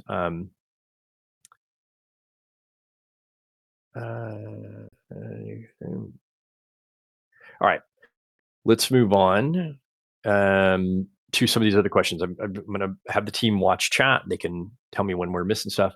Over the course of my time playing APB on console, I bought almost every pack and weapon, meaning now I have nothing to really buy in order to get loyalty rewards. Me and a few other players are stuck the same way. We want to play with the loyalty weapons, but can't justify spending the $500 again. Yeah, look, I feel you. I think that we probably should do something for the con players, because I think that's just one of the things that didn't come over. So you know, you guys can hold me accountable, remind me, coming out of the screen. We're swamped right now, but in terms of console players that their accounts got moved or migrated, and I think we probably should try to just fix that. There's not a tremendous amount of them, but we should try to uh, do that. The climate weather change. Yeah, look, I mean, I think I'm gonna highlight that one because I think it's a bit of a can of worms. But I will say this, part of the benefit of Unreal 5 is in those areas, without it being purely visual, but just the ability to change the time of day properly, change the weather, do other things with the environment is super exciting. There's just some hardcore limitations in the current engine based on performance reasons actually, that don't allow us to do a ton of stuff there. So all of that kind of goes back on the table when we go to Unreal 5. So I'm going to park that. It's a bit of a can of worms, but in terms of climate weather change, it's a good question. Just it's an Unreal 5 thing. I saw someone ask about the Unreal 5 timing, and that's why I don't necessarily get into that a whole lot, just because it's such a can of worms. But so, you know, there's no way, even if we were full time on Unreal 5 today, there's no way that Unreal 5 would be ready before the end of next year. So with everything I want to do, that would be the earliest. And there's just an extensive amount of testing that would have to happen there. So just know that it is a massive uh, for Unreal 5 plus new features plus other things like um, the earliest Unreal 5 would be ready would be quarter 4 2026. So um, I'll put that out there. Double XP weekends, Armis Marketplace, Quest for Joker tickets. So look, those are all, well, with the exception of Tails, but those are all good ideas. I think the team can take that under advisement. Um, we'll come back on that. There's no planet where I'm going to do Animal Tails or Tails. I'm not going to do that. Okay, any plans to bring back the event page on Armis? The answer is yes, it's in planning, but it's in planning as a premium feature. So we want to reintegrate that with uh, a premium feature down the line a little bit. But the event, I actually really like that page, and it's not it doesn't even work in our current Armis infrastructure. But yeah, I like that place, that page. Any plans to rework existing missions or add new missions to the pool? Oh man, it's such a it's a great, fantastic question. The answer is, man, I would love to do that. I have plenty of plans. There's a difference between plans and feasibility, because that system is incredibly complex. Um, it's something I definitely want to do for next year, early next year, though, like with the Patui system, the first time user experience, or some of the other stuff. It just needs some love. It really needs some time and dedication. Our designer needs time to kind of go through and evaluate every mission and figure out where the gaps are, where we can do something fun and different. I will say this: like we've added a lot of core capabilities over the years with Epidemic and with Sleigh Bells and with Riot. We have added a lot of core capabilities to what kinds of things we could do with missions. So I look forward to having just a little bit of time and brain space to go into the mission system and evaluate what we could do there. But anyway, yeah, it's something I want to do. Uh, let's see here. This is my hair is literally falling into my ears, so we're gonna fix that. All right. Uh, all right. Back to these. Uh, I think someone's asking. Actually, I'm going to keep bouncing around here. Any plans on better or more enjoyable ways of getting Joker tickets, replacing the actual Fight Club? I mean, I think I'm always looking for solid solid ways to get Joker tickets that aren't abusable, right? That are fun, that people can come in and have a good time. And I absolutely want to give people access to stuff that's in the Joker store. We created that store from scratch, and we put lots of fun stuff in there. So I think as we go, right, we'll we're looking for those opportunities right now. I think it's taking a step back a little bit, um, and then um, you know, coming up with those systems that are meaningful, right? Racing district's a great idea. I think I actually it's funny because zombies is probably the easiest thing we could do. Remember, we have no ability to run AI controlled pawns in the game or bots.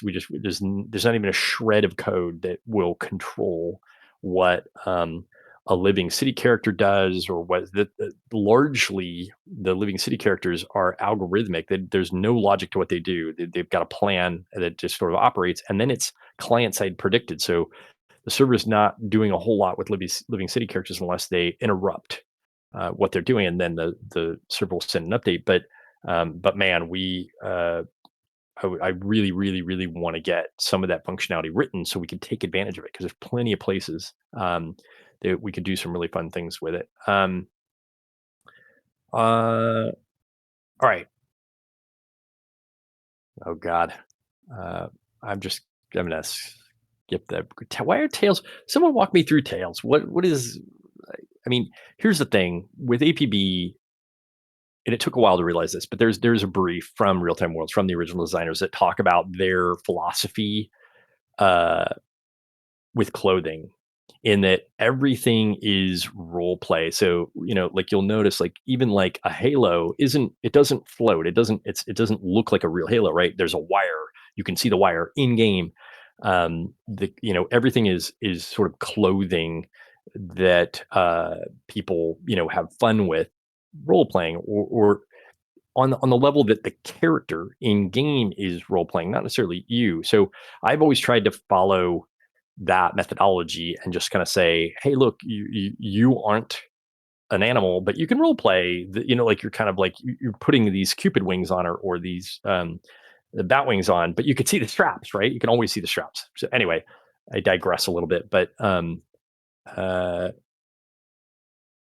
it's more about having stuff to have fun with. I mean, look, if I'm being honest, I suppose tails are no different than the wings, and stuff. Some of the stuff we already have, but uh, I don't know. I guess never say never. I'm uh, I'm not super big for tails, just because I I don't necessarily want to um, don't want to have that be a negative in the game. But all right, uh, any plans for multicolored hair? I thought this was actually, again, this was a new one that hasn't come up in previous AMAs. So, any plans for multicolor hair, potentially hair, clothing items that you can color individually, like you can kind of make some parts of your hair different. Um, this is kind of an interesting one because we do this on some of the contacts. I'm not saying there's support for it in game because I know how we do it on contacts is pretty hacked in there. But maybe in the future, it's not a bad idea. I love maybe adding more creativity to it. Certainly, any way that players can more personalize their characters is something I'm interested in doing. Um, I'm going to grab a bunch of stuff and actually lump it all together here. Any plans to add quality of life fixes for the music studio? Man, I wish we could make the music studio and even the design studio for some of the symbols and stuff. I wish we could make that a separate app so that people could just use that on their own, and then maybe not have to be in game and go through all the hoops to be able to run it. But uh, sure, it's lower on my priority list. The quality of life type stuff is important. I want to make it more useful. Just for those that don't know, just this game is like layers of a tree based on age rings, and they put in a bunch of one UI system and then they switched to a different UI system. And so you have all this mishmash of different UIs that we have to balance. And so ripping apart something like the music studio is not a trivial task. Even working on something like the music studio or even the simple studio, it involves like two different layers of UI and a bunch of other stuff. So these systems are long gone. That scale form isn't even around anymore. So it makes it a bit it makes it a bit of a pain. I'm not opposed to changing it. I just think we want to kind of get the big stuff, get the player pop up, get that, and then hey, great! I'd love to go in and do more with the music studio. Just not high on the priority list. Thank you. I'm just reading some of the notes. Um, I loved the original system, the radio system where you could import your own music and that sort of thing. I think they ran into some legal issues there, or not, but I think they ultimately pulled it out. It was prior to us, I think, but the Reloaded pulled that out.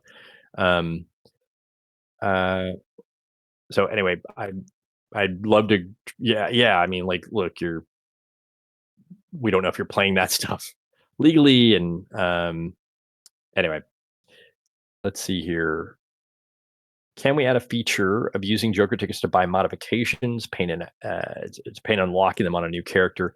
Look, I mean, I'm not opposed to that. I think this comes up a bit more with just how hard we've made progression. Maybe we need to make progression a bit easier.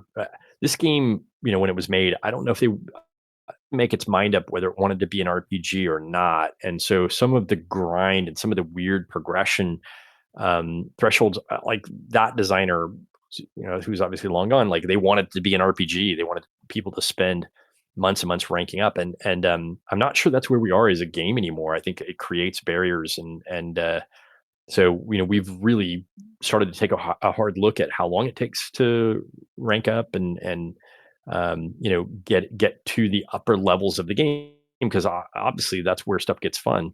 Anyway,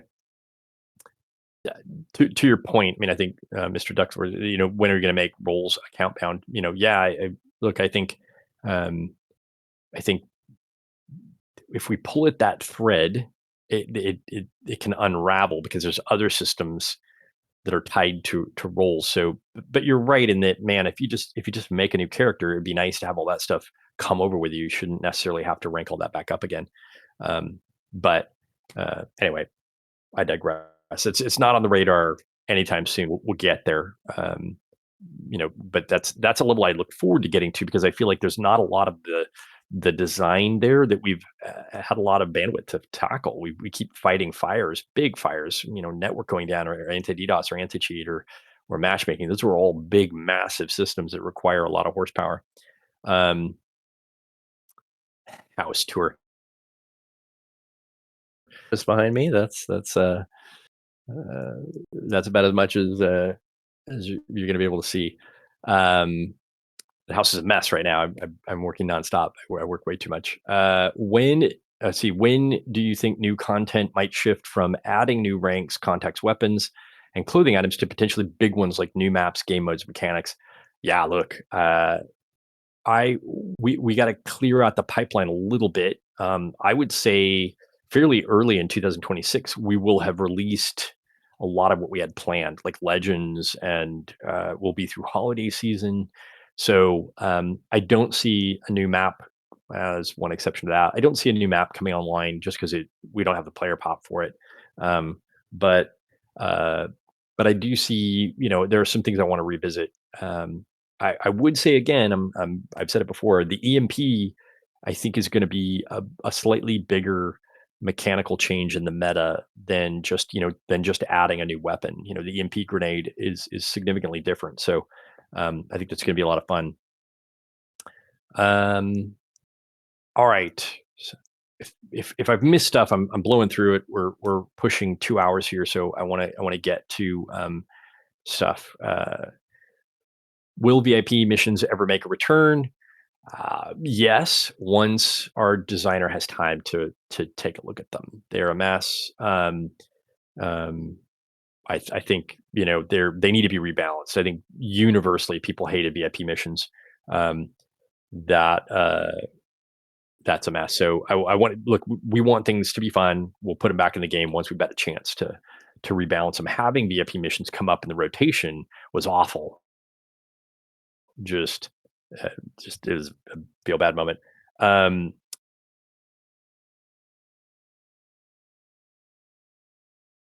I'm getting into it. Players can lease mods for a small Joker ticket fee.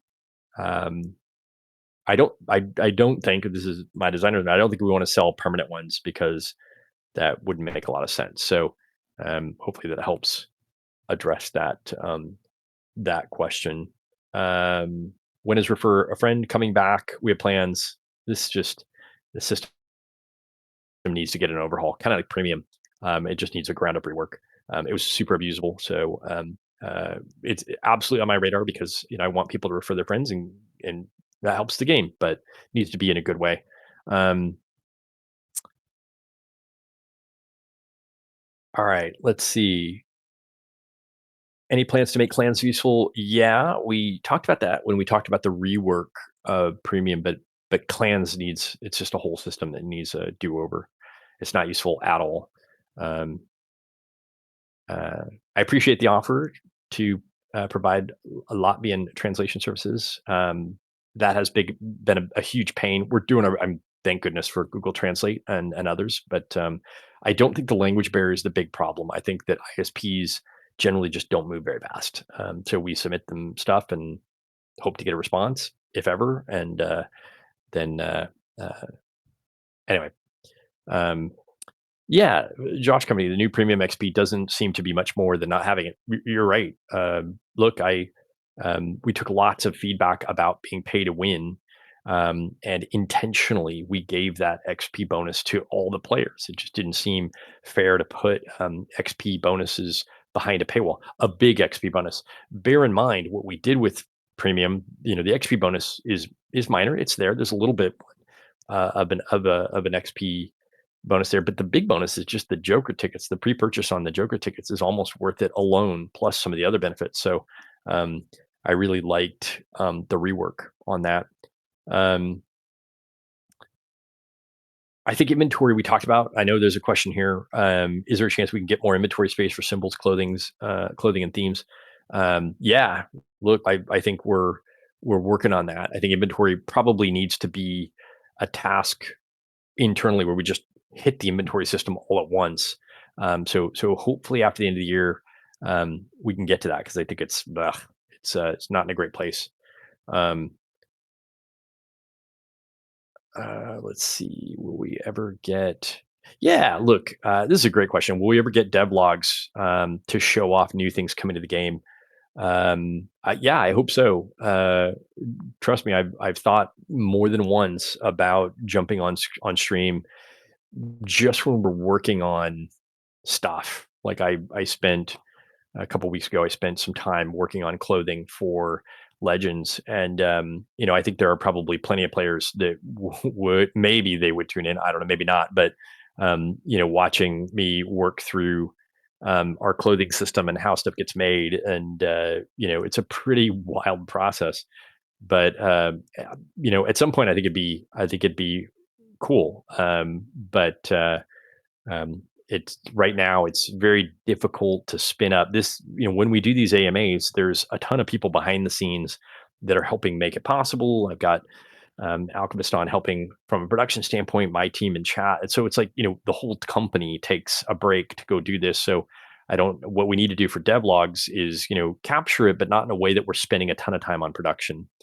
Um, I'm not going to recap the stream, but we'll post the stream. So if anybody wants to go back and rewatch it, and please be careful if you're going to do a recap and post it to the community. We have had some inaccuracies in the past, so just be careful doing your own summaries and posting those. Um, uh, but yeah, the idea is we'll make this available for anybody who missed the stream. I don't have time to go back and recap it all for people joining later. Okay, so I think I got the overview of where we're at, which included matchmaking, GFAQ, content plans. I talked a lot about Legends, specifically what's in Legend, what's coming, which I'm really excited about. Talked about toxicity, player behavior, talked about some of the miscellaneous group of stuff, mostly the Fatui, but I talked about the Brazilian and Southeast Australia hosting. Here I am doing a recap, so pay attention. I got into a bunch of medium level important stuff, so I'm kind of in the low important questions. Not that these aren't important, but most of these questions get answered with me saying like maybe or no or I don't know. A lot of them just aren't on my aren't on my radar yet because they're a bit lower priority. So we talked about oh, could we make event contacts pledgeable from any district? Yeah, we'll see about that. That's a great note for the future. Maybe for Christmas, we'll take that note. And, we certainly, uh, I don't know how important that is, but, any way that we can optimize the events to make them more fun. Yeah, 100%. Um, we should do that. So, uh, are you going to increase the time auctions can run for? 24 hours is way too little, and something like 72 hours make it feel like a lot less of a chore to sell your items.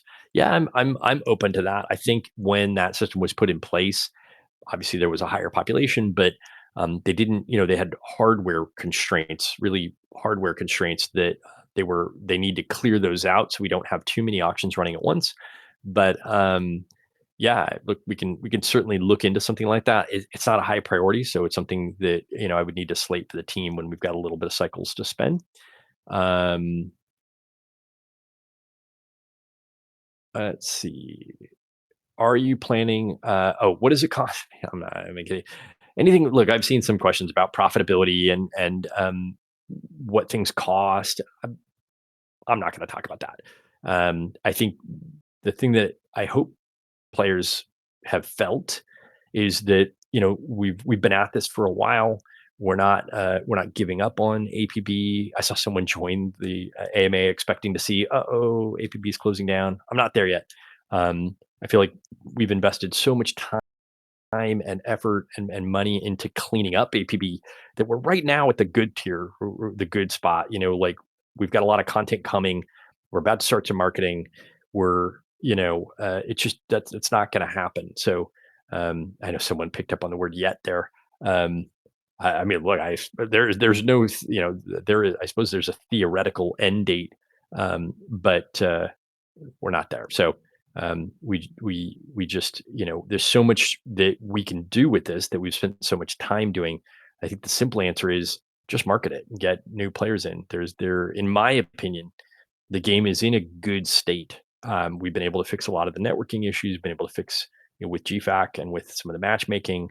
It's in a fun state, and we're about to launch a ton of new content. So for players who, maybe at the beginning of the year they went, networking is a problem, or this is a problem, anti DDoS is a problem, I think it would be a great time to come back. So that's the message: is we're gonna be marketing and doing some stuff, and come back and just play new content. That's the fun part.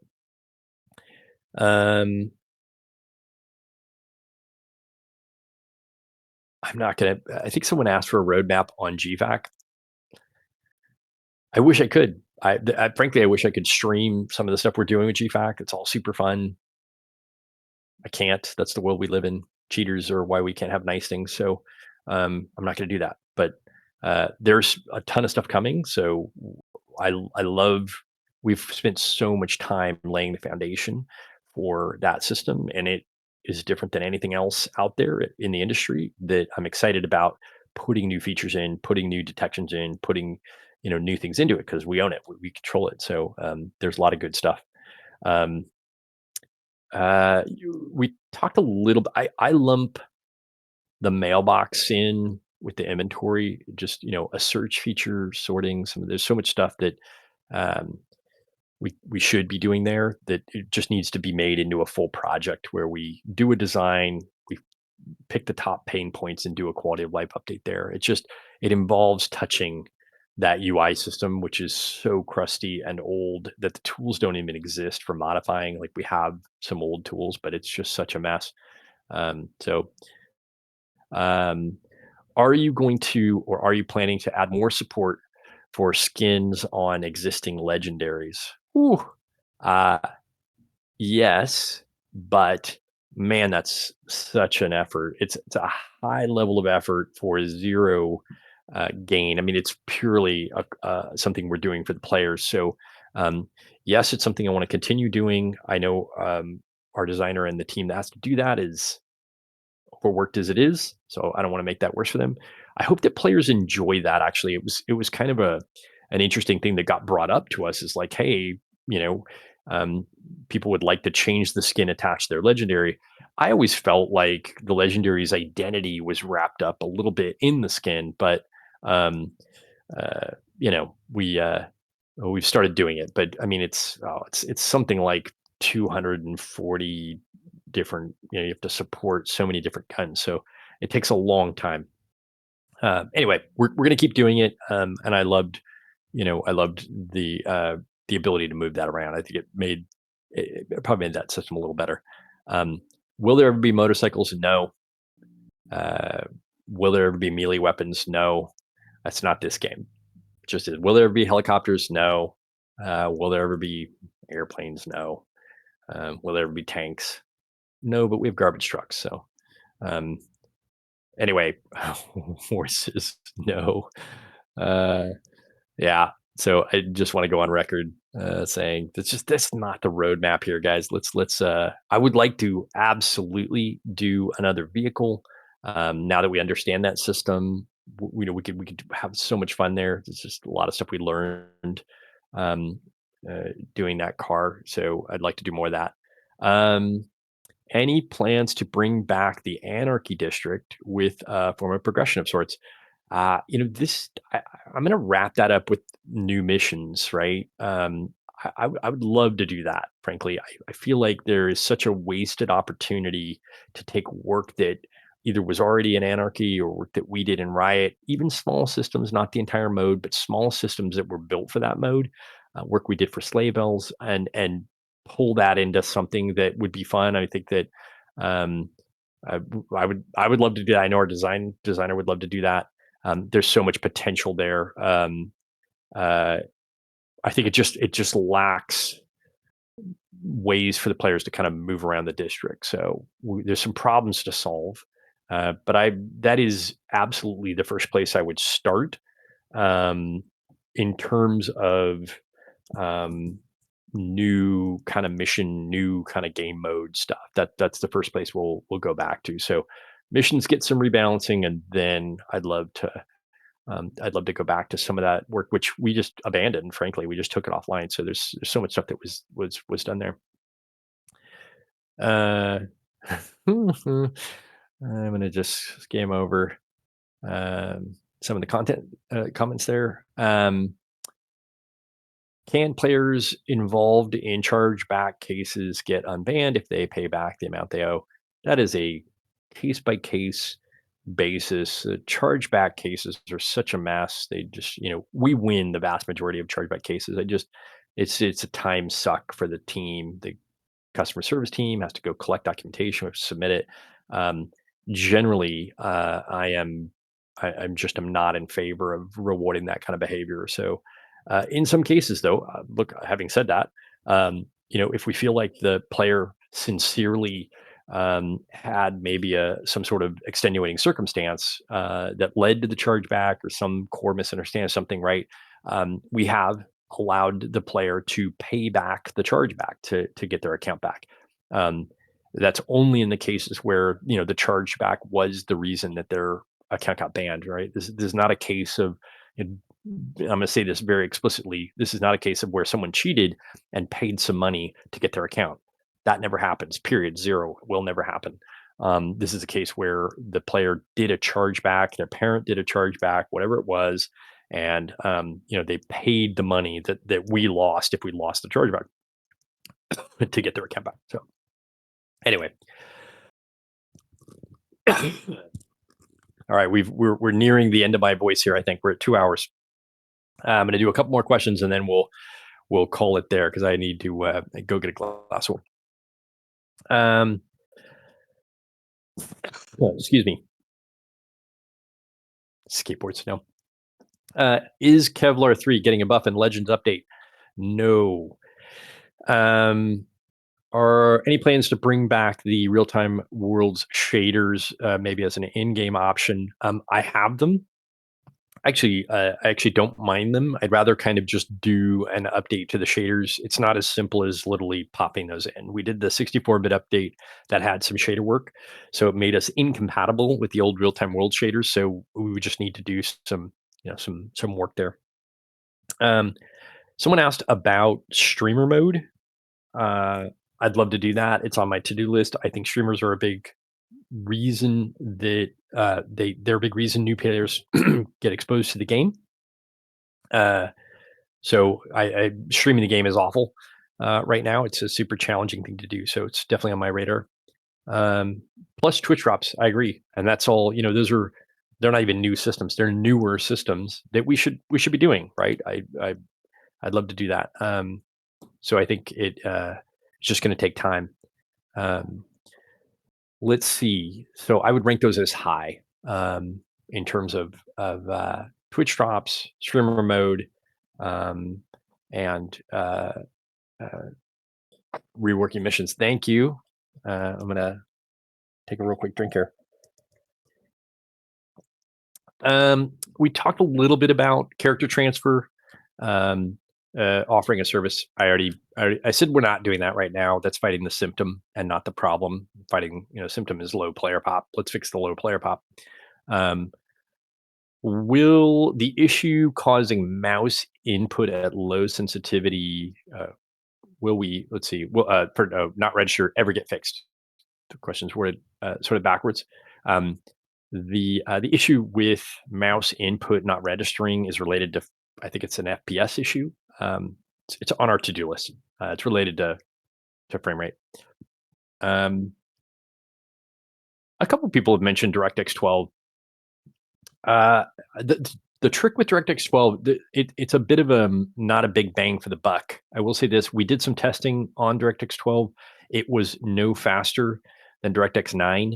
We have a lot of old hardware in the community that I would not want to abandon. So rather than forcing people to go to DX12 and losing people that can't run DX12, I think I'd rather look at other places that get us the benefits of a better looking game, or as has been said, Vulkan with native Linux or something like that. I just think a lot of that is also part because we're looking at Unreal 5, right? So doing any work on DirectX 12 is sort of a lost cause. You get it automatically with Unreal 5, and I'm not sure you get any benefit from it, frankly, for a game as old as APB.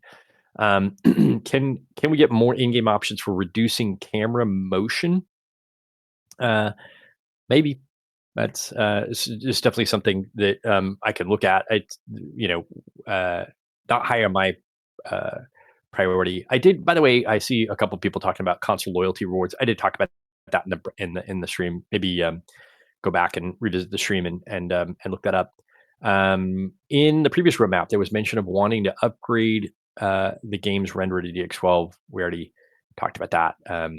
Definitely desire to do it, but our testing showed that DX12 is actually slower than DX9. So I kind of abandoned that idea because we found it was slower. They removed certain modes that you can run in for DX12. They took them out of 12 that we have availability to run those in 9. So any plans to remove the vehicle spawn fee? No. Any plans to make it so group members are able to use the active modifications of their teammates' vehicles? So this is something we'd actually like to do. I know it came up a little bit um, on the questions in the stream. So it's a requires a lot of investigation. So we got to dig into it and see if that's something we want to do. All right. A couple more. Any plans to bring Riot back as a seasonal event?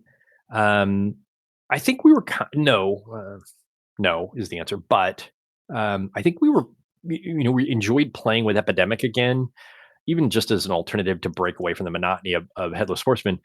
And some of Epidemic tied into the mechanics. So the more we run, those kind of features. I don't know if you remember, but when we did Epidemic, we did Sleigh Bells, and then we did Riot. So they all built on um, systems that all kind of went in there. So being able to revisit some of that stuff and tweak them um, enables us to cherry pick what worked out of that mode and maybe do something else with it in normal missions or in new modes, that sort of thing. Riot as a game mode just was a failure. It's just we blew it. It didn't work. There were some kind of core design flaws. The idea Here's the thing in Call of Duty or any game that runs a battle royale mode, the idea of running around, picking up a game, switch a gun, picking up, switching guns or armor and stuff like that, that works because their guns are not very different. The variability between a sniper rifle and some other rifle in another game isn't very large. In APB, it's your identity, it's your class. Like if this were an RPG, it's like saying, "Hey, stop being a warrior and be a wizard." So that sort of pick up as you go mentality simply doesn't work in APB. But having said that, man, there are a lot of other mechanics that I'd love to play with that I think are super fun. We just got to figure out how to do that. So, um, all right. Last one. Any plans for cross district trade chat? Yes. That is part of cross world. So cross world matchmaking means that we will also run cross world districts like social, and that would allow you to trade between people from multiple worlds can join in theory the same district like social and chat and trade, and it would be a great way to connect console once we relaunch console. Um, uh, so anyway, the answer is yeah. It's in the roadmap for being able to because console was harder to actually make and customize your own gear. Where like getting a customized card, drawing those symbols or doing that on console very difficult. But if you could trade with someone on PC and have them design it, then I think we open up a ton of customization options for console. So uh, yeah, look, I mean, console is 100% in the roadmap. We, I'll say it again. The only reason console's offline is because there was no way for us to patch console under the old publisher. I'm not going to get into the details there, but they were unable to patch the content, and there's no option with Microsoft and Sony to switch a title between publishers. So the only way to do that is to take the game down. So we had to run that out, take the game entirely offline. There was no way to switch it from the old publisher, and now it's up to us to get a version that can be approved by Microsoft and Sony, submit that, and then take the game back online. I'm waiting for cross world to go online, and then console will be after that. So I just think um, cross world helps us relaunch console in a way, because previously, Xbox couldn't play PlayStation, which, if we had a new platform, wouldn't be able to play that. So I PC versus console is a terrible idea, but social PC and console in the same district, great. So that's the roadmap. I think we need to get cross world in first, and then we'll start working on getting console back online. There was a point where like Xbox on console was charity. Like, we were hosting an entire set of infrastructure, both for North America and for Europe, that nobody was playing on. So I don't want to get into that scenario. I want the servers to be interchangeable behind the scenes for whoever needs them. Wherever the players are, those servers get allocated and they go into that matchmaking. All right, look, that's it. I think we've gone a bit over. Look, I want to thank everybody for joining. I'm going to go to my team and see if there was any final notes. Uh, you guys are always welcome on these AMAs. I wish we could do them more. We will do them more. Um, so it's just something, certainly if you have friends, tell them, we've done a lot of work. We're going to start marketing and going out to people and saying, hey, it's a good time to be in game right now, because we've got so much content coming. So lots of good stuff there. Collab with, yeah.